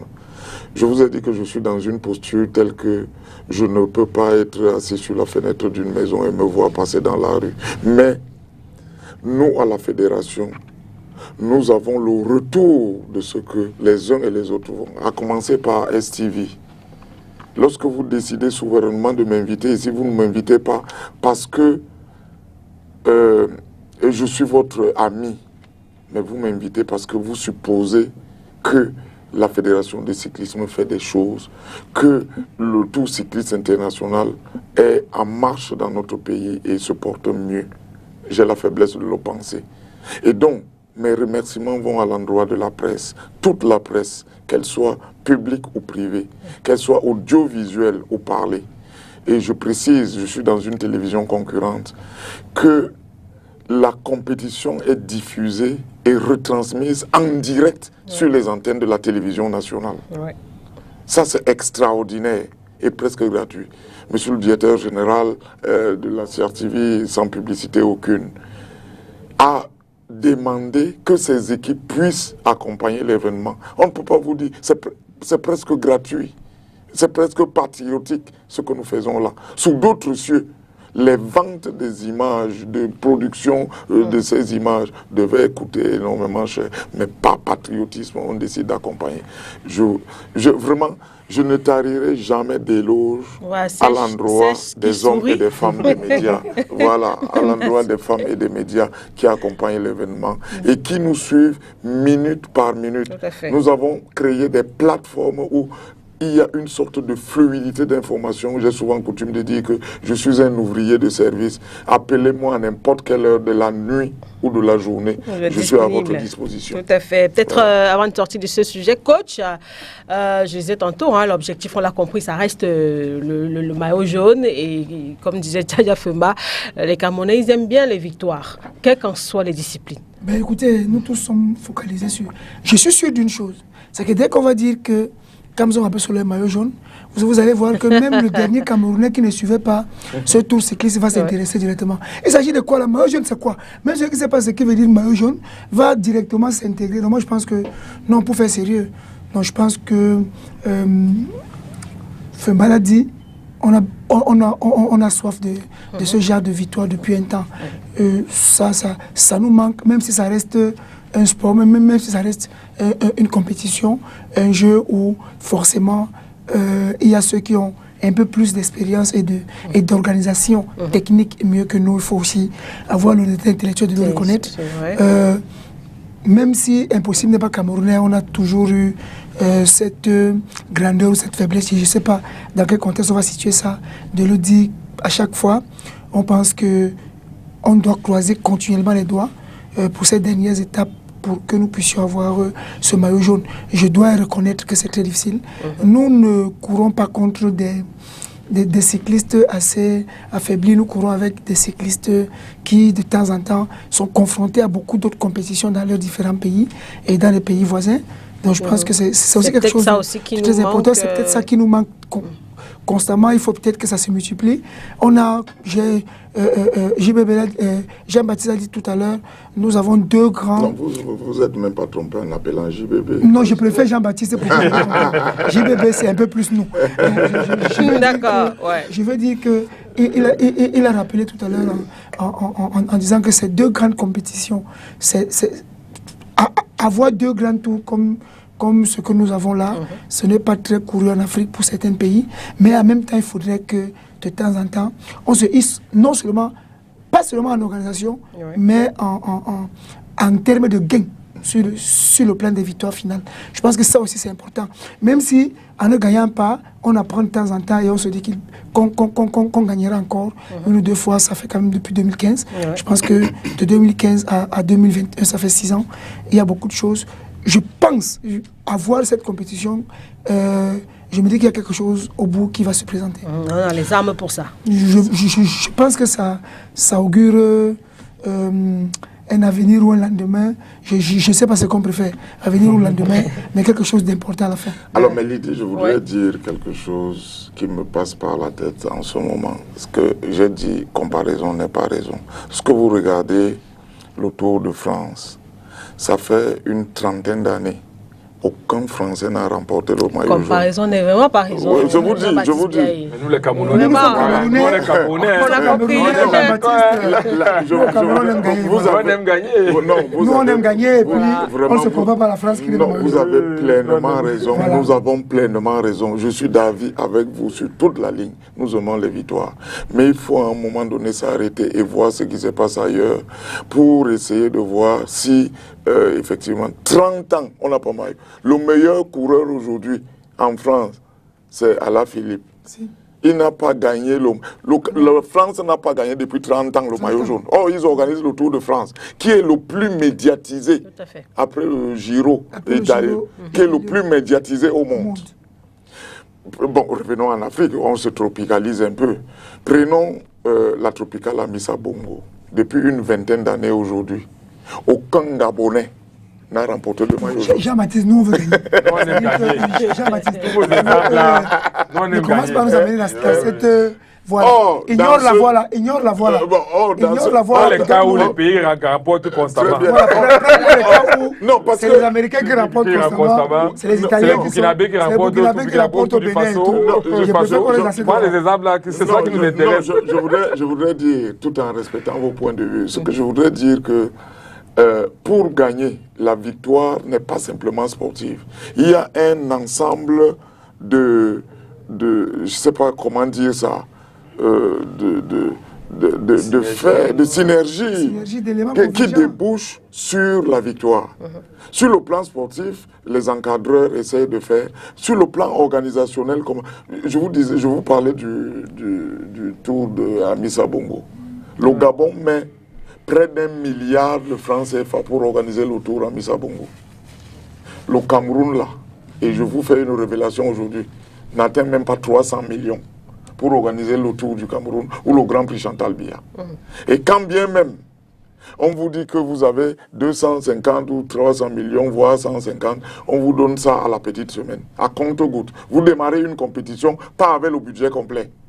Alors que c'est financé par l'État du Cameroun via le ministère des Sports et le ministère des Finances. Donc vous faites comme si vous êtes né au Tchad. Donc voilà les problèmes auxquels nous sommes parfois confrontés au Cameroun. Si vous voulez devenir professionnel, la fédération a proposé par exemple à un moment donné que ce qui se passe ailleurs, on peut aussi faire pour nous. Pourquoi ne pas avoir des vues aériennes du Tour comme au Tour de France?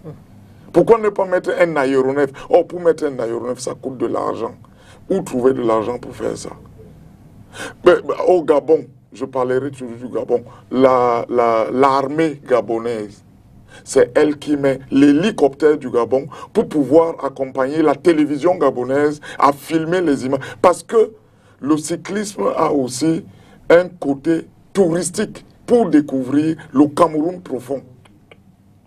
L'image d'un pays passe également par là. Donc il y a des aspects comme ça qu'il faut développer, qui permettent de vendre notre pays à l'international à travers le cyclisme. Et le cyclisme n'est qu'un vecteur. Un vecteur. Donc voilà autant d'idées qui bouillonnent au niveau de la Fédération camerounaise de cyclisme, mais limitées toujours par les moyens.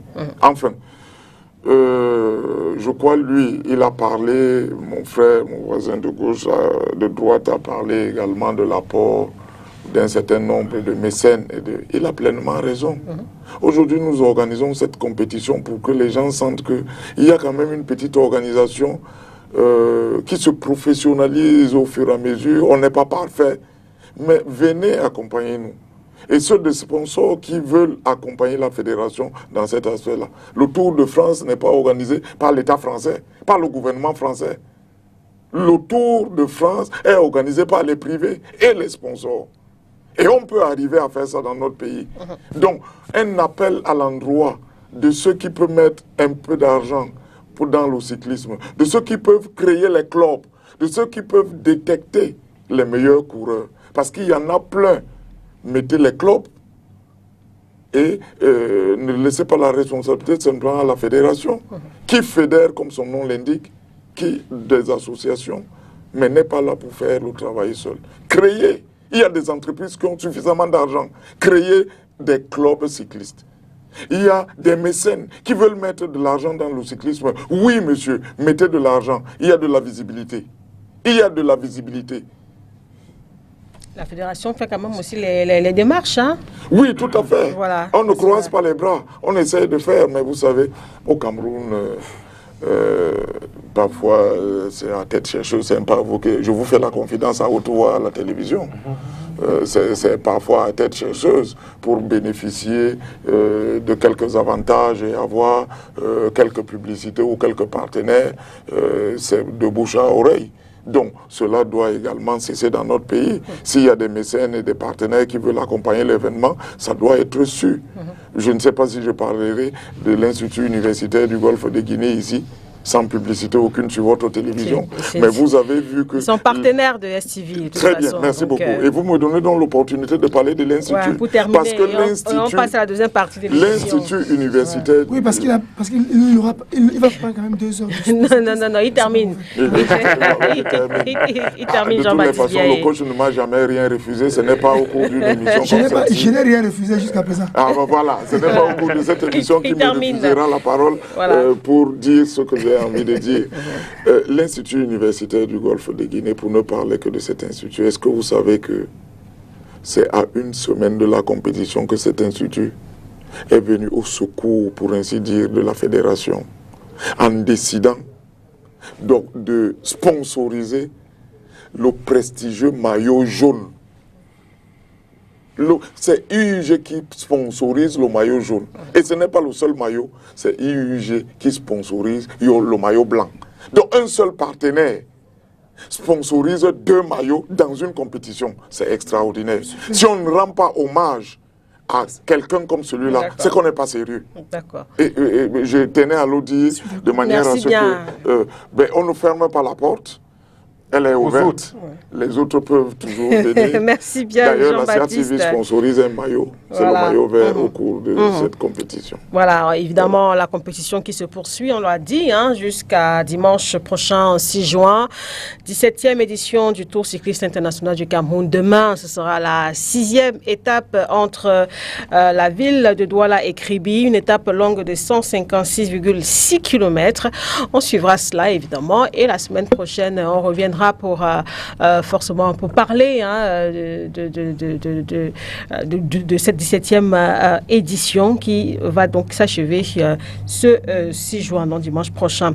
On passe sans transition à la seconde partie de cette émission avec vous, Serge Kamdem-Kwam. On va parler des Lions indomptables tout à l'heure, mais avant, on s'intéresse aussi à l'actualité du football avec notamment ce clair-obscur allure, si on peut le dire ainsi, qui entoure la phase de retour des championnats nationaux de football, Elite One et Elite 2. Et la question qui revient maintenant, Serge Kamdem, à quand la reprise du championnat? La reprise du championnat est imminente, sûrement, mais elle ne dépend pas de la fédération. Puisque nous savons tous, comme on l'expliquait pour le cyclisme, que les problèmes de l'État sont multiples. Et nous savons que dans les engagements de l'État par rapport au foot professionnel, il y a une cagnotte de 560 millions à remettre au club pour chaque saison sportive. Alors imaginez-vous qu'il y ait des clubs qui ont joué jusqu'ici toute une phase allée. Personne ne sait comment ces enfants sont rémunérés, alors que c'est dans le budget, comme faisant partie de l'argent qui devrait venir de l'État. Donc, d'après certaines indiscrétions, le ministère des Sports, qui est qui gère cette subvention, aurait pris des engagements pour que très rapidement quelque chose soit fait. Et on espère que ce sera fait dans les brefs délais pour que le championnat puisse continuer. Et la fédération, pour ne pas rester dans une certaine inertie, a programmé la Coupe du Cameroun, dont les 32e de finale vont se dérouler dès ce week-end. Donc vous comprenez que pour ce qui est des championnats, c'est pas au niveau de la fédération que ça coince. Donc les clubs sont dans leur droit d'attendre ce qui leur revient pour que les enfants ne soient pas oisifs. Mais pour ne pas rester aussi sans mouvement et sans travailler, la fédération a entrepris d'engager la Coupe du Cameroun et c'est ce qui va être fait. Alors, on a un entraîneur de foot sur ce plateau, coach Laurent Ndiam. On parle de Coupe du Cameroun ou dans la programmation quand même. Non, il y a des choses à parfaire. Bon, il y a des choses à parfaire parce que on a oublié peut-être. Non, disons qu'il y a de Bouddha. Non, il y a eu un manquement, donc ça a été publié avec précipitation et je pense que ça va être corrigé dans les brefs délais. Ça va être corrigé, ça je peux vous garantir. Coach Laurent Ndiam, peut-être un mot aussi sur... Maintenant, on ne sait pas quand le championnat va reprendre. Serge Kamdem dit la reprise est imminente. Comment est-ce que vous vivez ça au niveau de votre club? Comment est-ce que vous vous organisez? Quel est l'impact justement que cela a sur vous? Je crois que c'est très difficile au Cameroun faire travailler de cette façon-là, c'est assez compliqué. Vous vous rendez compte qu'il y a plein de clubs qui soit ne se sont pas trop entraînés tous ces jours-ci, soit s'entraînent dans ici, parce que pour être très honnête, ne savent pas si ça va démarrer ou pas. Ouais. Et que subitement le soir, on vous dise quand même qu'il y a la Coupe du Cameroun dimanche, même si vous êtes dans une préparation quasi normale, vous vous dites quand même qu'on peut... Il y a des choix à pas faire. Je suis content que Serge le dise à haute voix. Il est quand même vice-président de la Ligue régionale de football de l'Ouest. Il sait clairement de quoi il s'agit. Moi, je pense que un entraîneur qui se retrouve dans ce genre de situation, c'est très, très, très délicat. Oui. Parce que vous finissez un championnat, vous avez déjà les problèmes financiers, de gros problèmes financiers dans tous les clubs, parce qu'il ne faut pas citer un seul et en laisser un autre. Vous avez les problèmes financiers, il faut amener les joueurs à se réintéresser. Et que subitement, on vous dit encore qu'il y a cette coupure-là. À un moment donné, comment est-ce que vous travaillez? Est-ce que vous respectez même votre programme de travail? Est-ce que vous ne pouvez pas le respecter parce que vous ne connaissez même pas quand est-ce qu'on va jouer? Vous savez pas si on va jouer dimanche. À chaque fois, vous prenez un match amical, vous déprogrammez un autre. Oui. Je viens de déprogrammer un match amical parce qu'on a programmé la Coupe du Cameroun. Parce que je devrais jouer vendredi avec un club. Je suis obligé de le déprogrammer aujourd'hui parce que lui doit jouer dimanche. Alors, il ne peut pas jouer avec moi vendredi, lui jouant dimanche. Je pense que tout ça n'amène pas notre football à faire un peu plus sérieux. C'est vrai qu'on lance des flèches aux joueurs et aux entraîneurs au Cameroun. C'est pas très professionnel, ça joue pas bien, c'est pas ci, c'est pas ça. Je pense qu'il faudrait qu'on amène nos clubs, nos entraîneurs, nos joueurs à être un peu plus compétitifs, à être un peu plus conscients sur cette affaire-là. Je pense que pour être honnête, ça nous a sérieusement embêté. Ça continue à nous embêter, la reprise du championnat, parce que maintenant on se dit si peut-être il y a la Coupe du Cameroun, ça veut dire que dans un avenir proche, on va peut-être démarrer le championnat. Déjà qu'il y a des deadlines qui sont fixées là, comment est-ce qu'on va s'y prendre? Ça commence à être embêtant. Comment est-ce qu'on va juguler? Mais là, moi, je me pose une autre question. Simplement, je peux me la poser bêtement, mais est-ce qu'on ne pouvait pas jouer j'ai la chance que quelques membres de la fédération soient là. Est-ce qu'on ne pouvait pas, pendant ce temps, jouer la Coupe du Cameroun? Ça pouvait peut-être occuper les joueurs, ça pouvait peut-être nous permettre de rester dans la compétition, dans des programmes de travail assez élaborés. Ça aurait peut-être évité l'oisiveté, les découragements. Il fallait programmer la Coupe du Cameroun. Non, c'est pas moi l'organisateur. Je me dis, si on a programmé maintenant, on a programmé maintenant, alors qu'on a fait 3 semaines sans jouer, on pouvait programmer, c'est ce que je veux dire. Je veux dire qu'on pouvait quand même programmer le temps qu'on équilibre. Et le problème que Serge pose est logique. On ne peut pas continuer à faire jouer les enfants, les entraîneurs qui ont 4, 5, 6 mois, qui ne sont pas payés, sans argent. Il faudrait quand même que les joueurs soient payés, que les entraîneurs soient payés. Maintenant, en temps, qu'est-ce qu'on fait? Parce que forcément, on va jouer la Coupe du Cameroun. Comment on va la jouer? On aurait dû la jouer 2 semaines avant. Oui. On aurait dû la jouer il y a 3 semaines. Ça pouvait, pendant qu'on la joue, trouver les solutions pour gérer ce problème. Parce que je me dis à la fin, nous, on se disait déjà, entre nous, entraîneurs, et forcément les joueurs, que bon, le Covid a empêché qu'on finisse le championnat la saison passée. Forcément, les finances vont empêcher qu'on en finisse cette année. Parce qu'on ne voyait plus comment est-ce qu'on va reprendre la phase retour. On ne savait pas si on va reprendre ou pas en fonction des deadlines. Voilà un peu. Mais maintenant, on ne sait pas toujours quand le championnat... Jusque-là, on ne sait pas. On a au moins la Coupe du Cameroun. Peut-être qu'on va se consoler dessus. Mais je voulais la suite du coach quand même. Et puis la réaction de Tadja. Je voulais la suite du coach quand même, apprécier les observations qu'il fait. Mais pour au crédit de la fédération, il faut dire que lorsqu'on finit une phase aller quand même, on donne toujours une petite trêve pour que les gens ajustent les choses qui n'ont pas fonctionné. Et retenons qu'il y avait une équipe qui faisait honneur au Cameroun, qui était le Coton Sport, qui était en pleine compétition internationale en même temps. Donc, on avait un match en retard même qui a freiné, parce qu'on a voulu même à un moment donné voir s'il pouvait enchaîner. Mais Coton avait un match en retard pour la phase aller. Donc on ne pouvait pas dire qu'on engage une phase retour sans avoir épongé tous les matchs de la phase aller. Le comité exécutif de la FECAFOOT a eu ce problème sur sa table. Et en attendant donc que ce match se joue, il y a eu les clubs avec les problèmes que pose le coach qui est récurrent, c'est-à-dire les joueurs et les entraîneurs sont dans une galère qui saute aux yeux aujourd'hui. C'est-à-dire, ils ont voulu bien faire leur travail, tout le monde le leur concède, mais on ne peut pas travailler tout le temps sans avoir mangé. Donc, je pense que c'est un engagement de l'État, malgré les difficultés qui existent. 560 millions prévus, qu'à date, les clubs n'aient pas reçu un coupec. Je pense aussi que c'est quand même assez criard. Et le ministère des Sports, d'après les indiscrétions, puisées à bonne source, a pris un engagement pour trouver un moyen, sur les 560 millions, de donner quelque chose dans les brefs délais. C'est le vice-président de la Ligue qui le dit. Donc. Maintenant, quand l'engagement est pris, il a dit tout à l'heure qu'ils font les matchs amicaux. Au lieu de continuer à faire des matchs amicaux qui leur font sortir de l'argent dans les poches, parce qu'il faut aller louer un terrain, aller dire à un adversaire, ok, voilà ce qu'on prend en charge, la fédération s'est dit, pour rester en jambes, c'est mieux d'engager ma Coupe du Cameroun pour l'instant. Et ça fait que les clubs restent concentrés, les joueurs vont donner le meilleur d'eux et rester dans la compétition. Donc on a 2 tours du Coupe du Cameroun qui vont se jouer, les 32e, probablement les 16e. Et après, on espère que le championnat aura déjà trouvé, il y aura un compromis qui sera trouvé entre les clubs et l'État du Cameroun par rapport à la quote-part de subvention qui va leur être donnée. Donc là-dessus, sauf miracle, parce que ça c'est des vœux, on souhaite quand même qu'il y ait une prompte réaction pour que vous puissiez avoir des microcycles qui soient cohérents dans l'objectif de faire qu'il y ait des joueurs qui donnent le meilleur de sur un terrain. Voilà. Alors Tchadja, sur la situation actuelle, je suis vraiment dépassé de reparler des mêmes choses.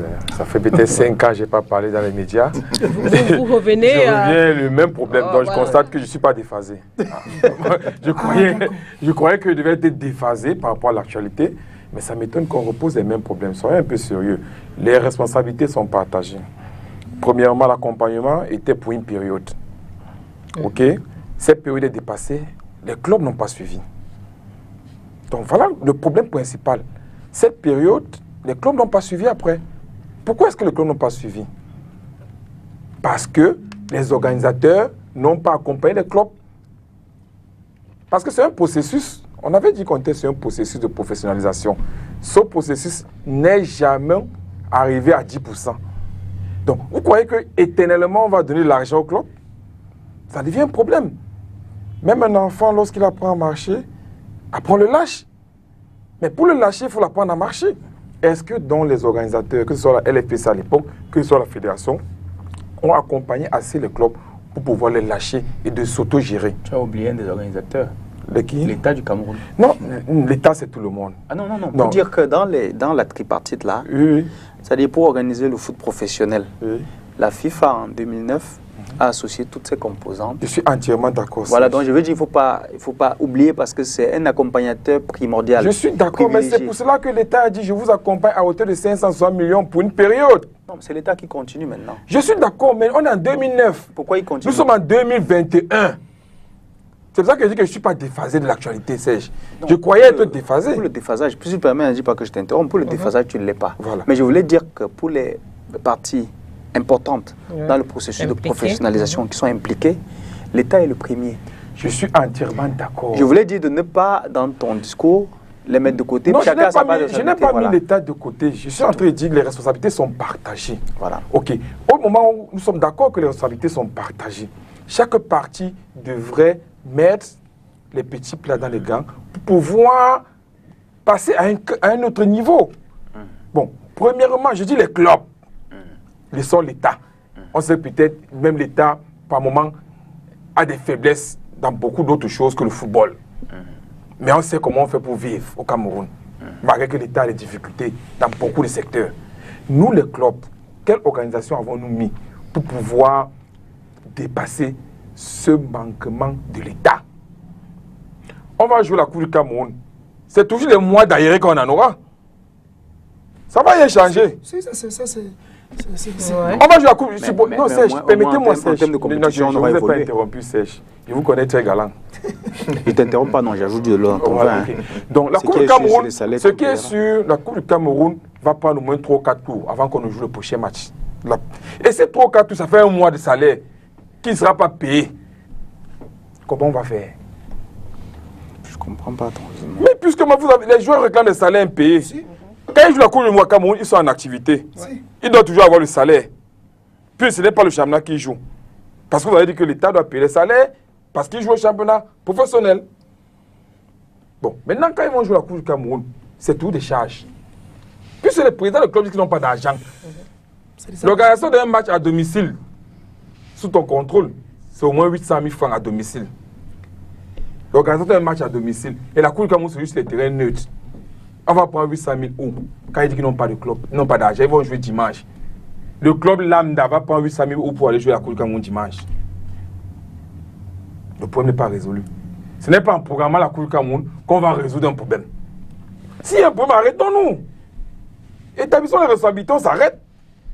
L'année passée, le Covid a demandé d'arrêter, on a arrêté. Arrêtons-nous, établissons les responsabilités. Si les responsabilités sont au niveau du ministère, que ce soit vraiment établi, si c'est au niveau des clubs, que ce soit établi. Mais nous tous, nous avons notre part de responsabilité. Parce qu'un club ne passe pas financement avec la subvention de l'État. Le maintien en Ligue 1, c'est au moins 80 millions. On est d'accord, Serge? Le maintien d'un club en Ligue 1, c'est au moins 80 millions. Si je parle, tu vas dire que je t'ai interrompu. Non, mais non, quand il n'est pas d'accord, vous dites que... Je te dis, on est d'accord. On est d'accord parce que... Non, je ne vais pas répondre parce que je vais dire que je t'ai interrompu. Le maintien d'un club... Voilà, donc parle. Je vais dire, le maintien d'un club au Cameroun, c'est dans les 70 millions, au moins, soit modeste, pour être maintenu. Parce que quand on est relégué en Ligue 1 pour la Ligue 2, on dépend au moins 50, 40 millions. Même quand on fait le jonglage là, on dépend au moins 40 millions. Même les clubs que vous voyez qui titubent, qu'on dit qu'ils jonglent, là, les gars, c'est au moins 30, 40 millions. Donc, maintenant, quand la subvention donne combien par club? On sait qu'on a 20 clubs en Ligue 1. 21 clubs en Ligue 1. En Ligue 2, on a 15. Quand on va repartir les 560 millions, chacun aura combien? Donc, ce n'est pas ça qui fait vivre le club, fondamentalement. Il faudrait qu'on soit d'accord. Si un club veut baser sa ligne budgétaire sur les subventions de l'État pour fonctionner son club, pour faire fonctionner son club, c'est un problème.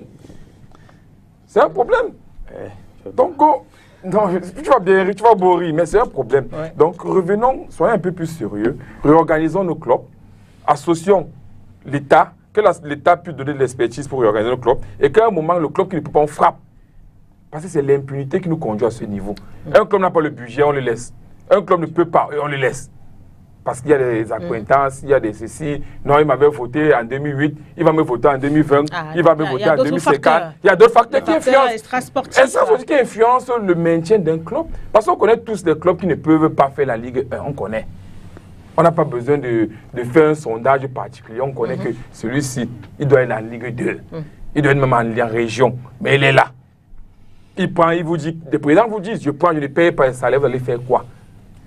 À un moment, on a voulu auditer les salaires, le paiement des salaires. On a vu où on arrive, on a créé des commissions pour pouvoir voir clair dans le paiement des salaires. On n'a jamais eu le résultat de ces commissions, de ces résultats. On a eu le résultat de toutes ces commissions qu'on a faites. Comme la majorité des commissions dans ce pays. Il y a beaucoup de choses. Ah, merci Jean-Baptiste. Il y a beaucoup de choses. C'est pour dire qu'à chaque fois, on ne va pas seulement dire que l'État doit donner, l'État n'a pas donné. Mais à un moment, organisons-nous nos clubs. Voilà. La fédération, organisons-nous. Parce que même la fédération peut avoir des annonceurs. On a vu, à une période, il y a une téléphonie mobile quand la fédération organisait, on jouait à 14-16. C'était très beau. Une téléphonie mobile qui gérait le football camerounais. C'était très beau. On a vu les stades étaient pleins, on a vu et tout. Mais la fédération avait pris sur elle de chercher des annonceurs pour accompagner. Et les clubs aussi avaient d'autres annonceurs, avec travaillé. Mais maintenant, on est entré dans la paresse. On s'assoit, on attend, l'État donne. Et c'est d'un président prenne. Il vous dit, j'ai pris, il ne paye pas un salaire, vous allez faire quoi? Il vous dit ça, mon Dieu, vision. Vous allez faire quoi? Donc, c'est vraiment embêtant de parler des mêmes choses à chaque temps. Et entre-temps, le niveau du football, c'est ça qui est important. Le niveau du football prend un coup. Parce qu'un joueur qui a faim va s'entraîner comment? Un entraîneur qui a faim va réfléchir football comment? C'est tous ces paramètres qu'on intègre. Est-ce qu'il mange avec la mémoire? Mais il ne mange pas avec la mémoire, mais... Il mange pour avoir la mémoire. Il mange pour avoir la mémoire. Donc il y a tous ces paramètres. Donc il faudrait qu'on prenne un peu du sérieux, qu'on essaie de mettre l'impunité de côté, et qu'on essaie de rétablir les responsabilités et d'amener nos clubs à se professionnaliser au moins d'1%. Parce que depuis, on ne fait que reculer. Parce que les clubs payaient même souvent les salaires sur 8 mois, ils payaient même 4. Maintenant, c'est à peine qu'on paye 2 mois. C'est à peine une saison finie. C'est à peine qu'on paye 2 mois de salaire toute une saison. On vous dit non, vos salaires seront comme les primes à la signature.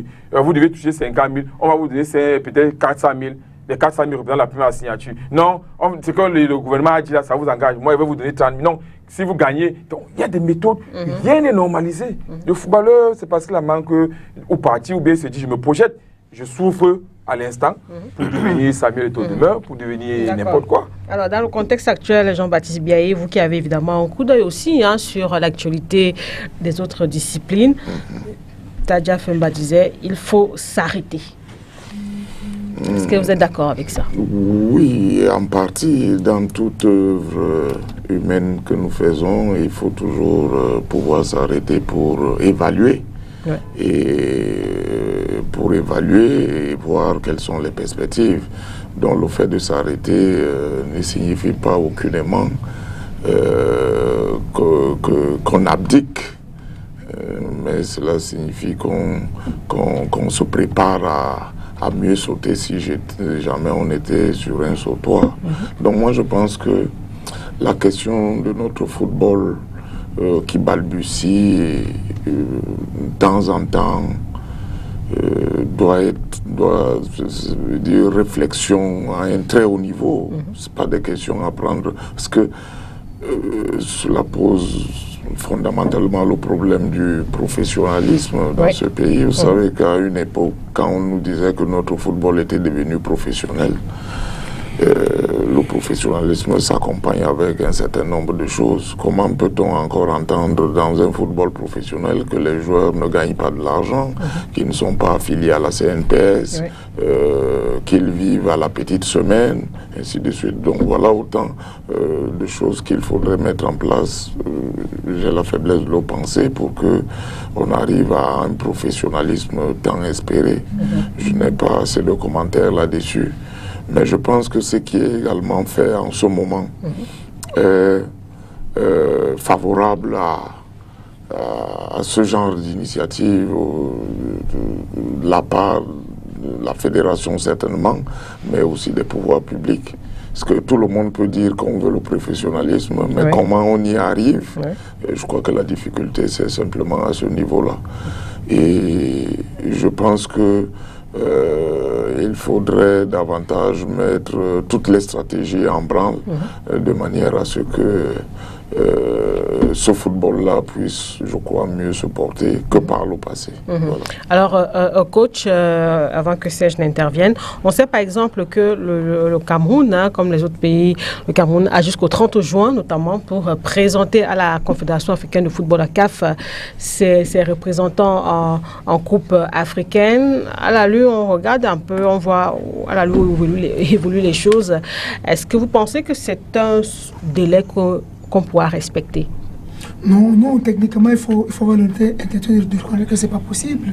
Il faut être courageux pour dire des choses avec les termes qu'il faut. Sauf que dans cette forme-là, il faut qu'on explique les choses dans la totalité. C'est-à-dire qu'après le délai du 30, il y a quand même que vous pouvez prolonger jusqu'à une certaine date en payant des amendes.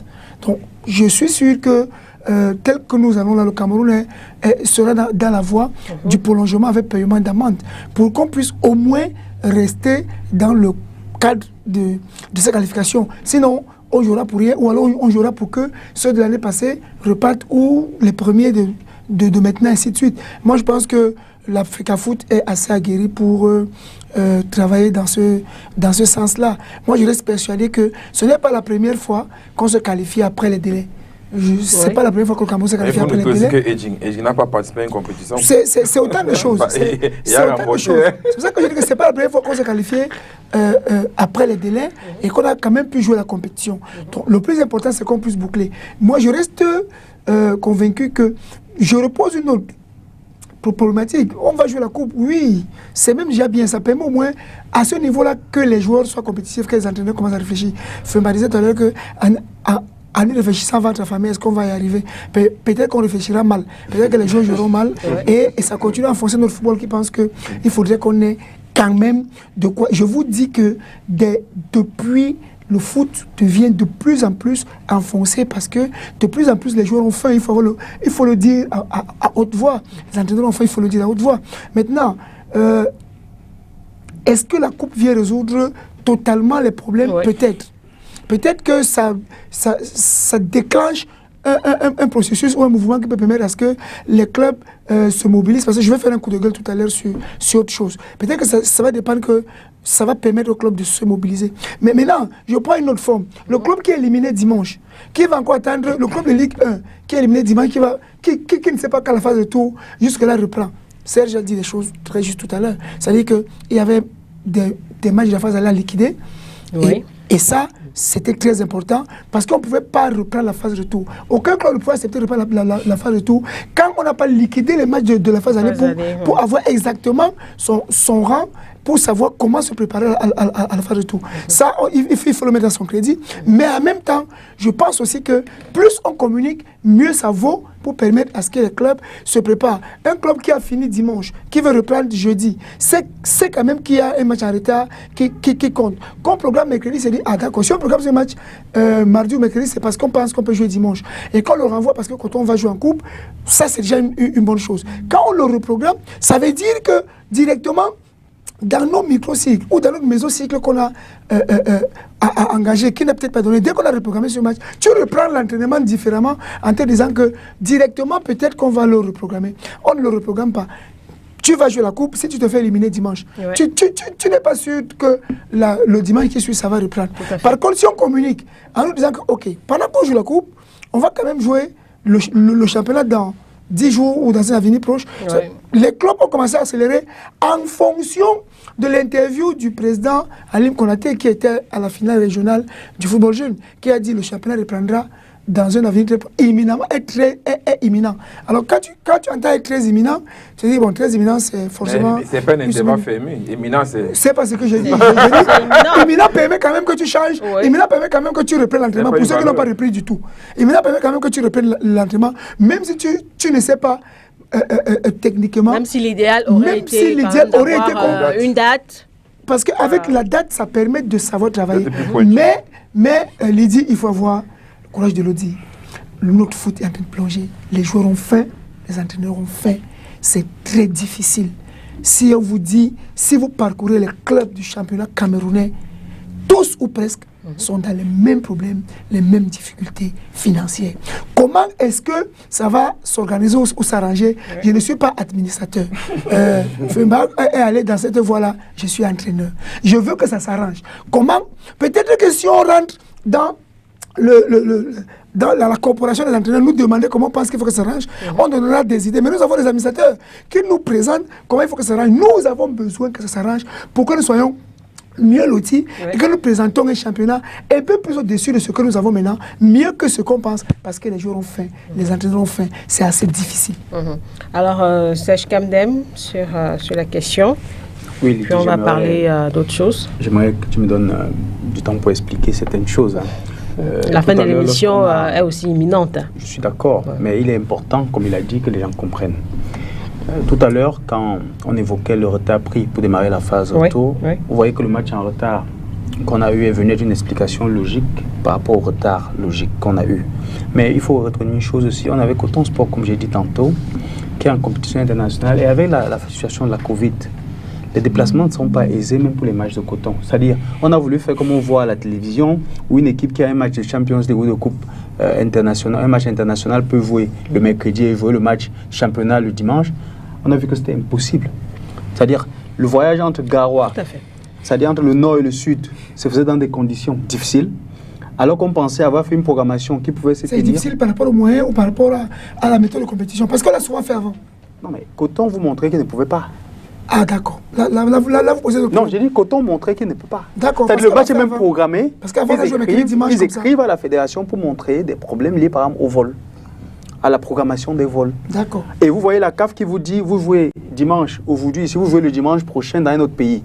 Donc, ça fait qu'aujourd'hui, les compétitions internationales sont mises à des programmes assez courts. Hein. Ça dit même les matchs, regardez les matchs internationaux des Lions. Vous voyez qu'on joue intervalle 3-4 jours, alors qu'avant, on jouait un match aujourd'hui, on pouvait programmer l'autre 1 ou 2 semaines après. Aujourd'hui, c'est vraiment pas de course. Et là, ça crée des problèmes quand on n'a pas les mêmes moyens de locomotion. Nous, on a des problèmes pour un déplacement en interne dans le pays, entre le nord et le sud, de façon aisée. Ça crée des perturbations. Donc, le dernier match qui s'est joué entre Coton et Astre, pour la fin de la phase, allait s'est joué que vendredi dernier. Si. Alors, imaginez-vous que depuis que les clubs sont en arrêt, on avait encore un match en retard de la phase aller qui n'était pas joué. À la place de la fédération, que vous faites? Auriez-vous engagé une phase retour sans fin? Non, c'était impossible. Je veux dire, mathématiquement, c'était impossible. Maintenant, tout à l'heure, je crois que Femba est resté à la maison, il a une lecture, mais il y a des éléments qui manquent dans l'interprétation que tu fais, M. Femba. La première chose, il faut éviter d'arrêter. Parce que l'arrêt a un danger. Vous voyez un entraîneur comme ça, il vit du foot. Il vit foot, il respire foot à longueur de journée, comme le footballeur qui est avec lui. Quand vous arrêtez, qu'est-ce que vous faites de lui? Alors que votre rôle de fédération, c'est de l'entretenir. Vous le tuez. Ça veut dire que vous tuez son art, vous tuez sa volonté, vous tuez la détermination qu'il a. Déjà qu'une situation comme celle-ci ne facilite rien pour lui. Au moins, il a espoir que c'est imminent. Il va jouer. Et je voulais dire pour les salaires, quand vous restez sans jouer, les salaires comptent. Hein? Donc jouer encore, c'est mieux. Parce qu'au moins, s'ils ont un match gagné, il y a les primes qui arrivent. Donc il y a un ensemble de choses, comme il dit, un mécanisme qui peut favoriser l'essor financier. Et retenez que les clubs ne comptent pas forcément seulement sur la subvention, comme vous l'avez dit. Ce n'est pas qu'ils mettent la subvention comme exigence pour jouer. Mais c'est que lorsqu'on vous a promis quelque chose dans un pays comme le nôtre que nous connaissons bien, et que vous avez fait la première partie qui est la phase aller, si vous engagez la phase retour sans être sûr que cela va vous être donné, imaginez que vous finissez le championnat sans avoir reçu. Vous êtes sûr de recevoir encore, M. Fenba? Vous n'êtes pas sûr que ça viendra. Donc ça veut dire que vous allez avoir la même situation avec des joueurs et des entraîneurs qui ont faim. Vous allez passer le temps à faire des promesses que vous ne pouvez pas tenir. Et à la fin, vous n'êtes même pas sûr que la petite partie que vous avez mise dans votre budget va vous être donnée. Je ne dis pas que les clubs ont totalement raison de ne pas jouer. Mais en même temps, l'organisateur de la compétition, qui est la fédération, a des problèmes. C'est pour ça que le président Alim, quand vous le côtoyez, vous dit ça va être imminent. Parce que le facteur qui bloque, c'est la subvention. Ce n'est pas la fédération qui empêche. La fédération a les moyens pour payer ses officiels, pour organiser son match, mais la fédération ne peut pas se mettre à la place des clubs pour réclamer la subvention à l'État. Mais elle a fait son devoir de se rapprocher de l'État. Et l'État, comme je vous ai dit à travers le ministère, a dit nous allons réagir. Et je peux même vous dire, on parle d'un montant de 200 millions sur les 560. Est-ce que c'est vrai? Est-ce que c'est pas vrai? Je pense qu'il faut que ça passe à la concrétisation. Mais c'est mieux un tien qu'un deux, tu auras, on ne sait pas quand. Donc les 200 millions aussi, ils sont avérés s'ils arrivaient dans les caisses, même s'ils sont 21, quel que soit le montant que chacun devrait avoir, ça ferait un léger mieux pour les acteurs que sont les footballeurs et les entraîneurs. Et ça, c'est quelque chose, on ne peut pas, pendant qu'on réclame, tout à l'heure le cyclisme, on parlait seulement de 300 millions alors qu'on engage le milliard. Vous pensez que parce qu'il n'y a que 300 millions, il faut arrêter? Non, il faut continuer à travailler. Donc je voulais là-dessus nous rassurer. Notre foot souffre parce que pendant très longtemps, jusqu'à présent on n'a pas fini, les gens passent le temps dans les tribunaux. Aujourd'hui, la fédération veut une certaine sérénité et je voudrais pour les compétitions que les coachs ne s'inquiètent pas. Aujourd'hui, nous sommes administrés par la FIFA qui est l'organisatrice du championnat du football mondial. Ceux qui sont là comme dirigeants dirigent sous la coupole de la FIFA. Donc, quels que soient les problèmes qui sont réels et qui existent, on aura le temps en tant que comité exécutif de le leur soumettre et une analyse qui va être faite sur le cas du Cameroun et on verra quoi faire. Le comité exécutif s'asseyera, verra avec les instances de la CAF et tout ça pour voir exactement ce qu'il va lieu de faire.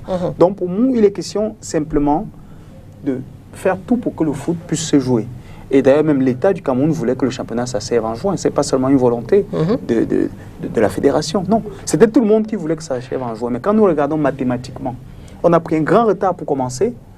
On a un retard aujourd'hui de 2 semaines pour engager la phase retour. Est-ce que vous savez que si on avait respecté, est-ce qu'on aurait joué jusqu'en fin juin? Je ne pense pas. On aurait toujours eu un décalage. Donc, la Coupe du Cameroun est engagée aujourd'hui. On va jouer à un rythme effréné, c'est sûr.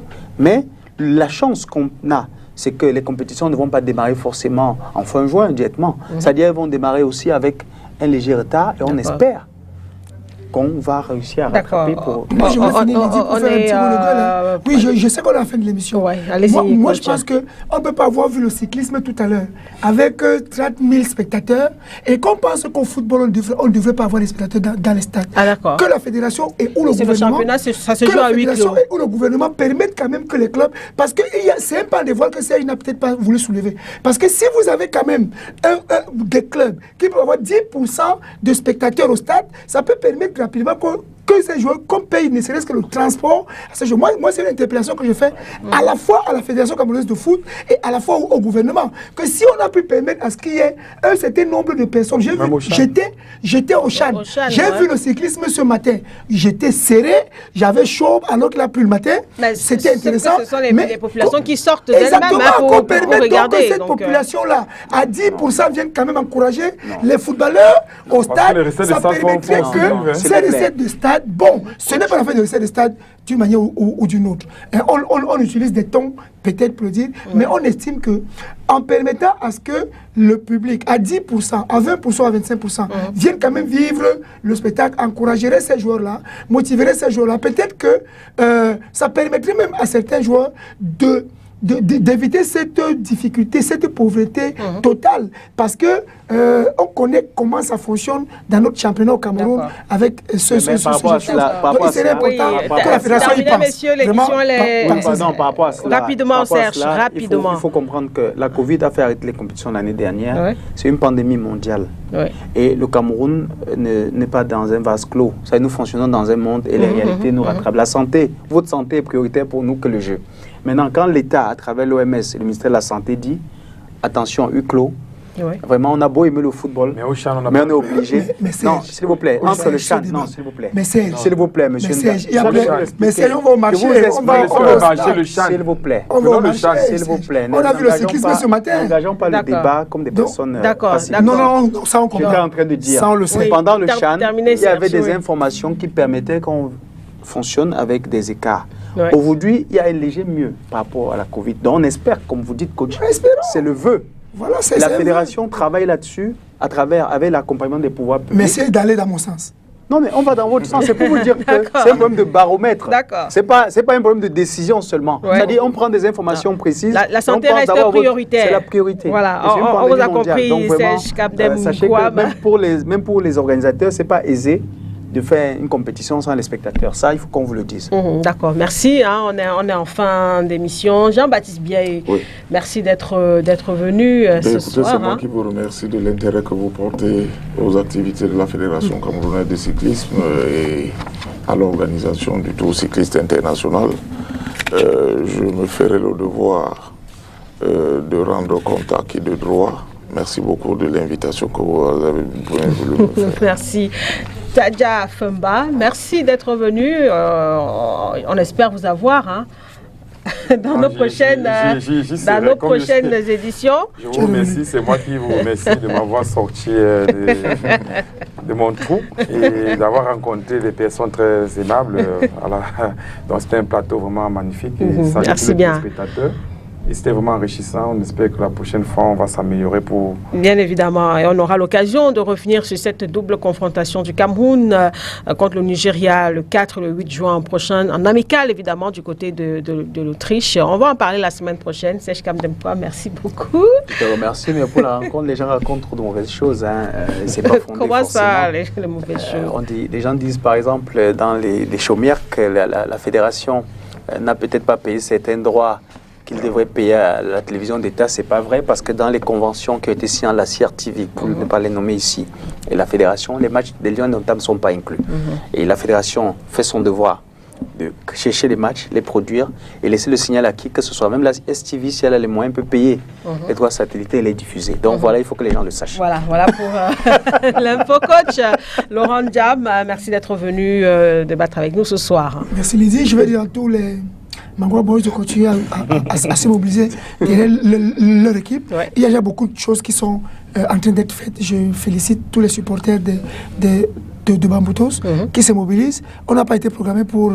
on a été oublié, mais je peux les rassurer qu'on sera... Vous êtes qualifié de fait. Non, je peux les rassurer qu'on sera très vite intégrés d'ici à demain.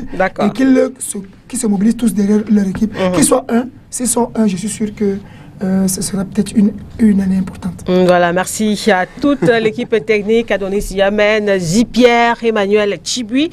Merci également à vous, mesdames, messieurs, de nous avoir suivis. On se retrouve la semaine prochaine. Au revoir.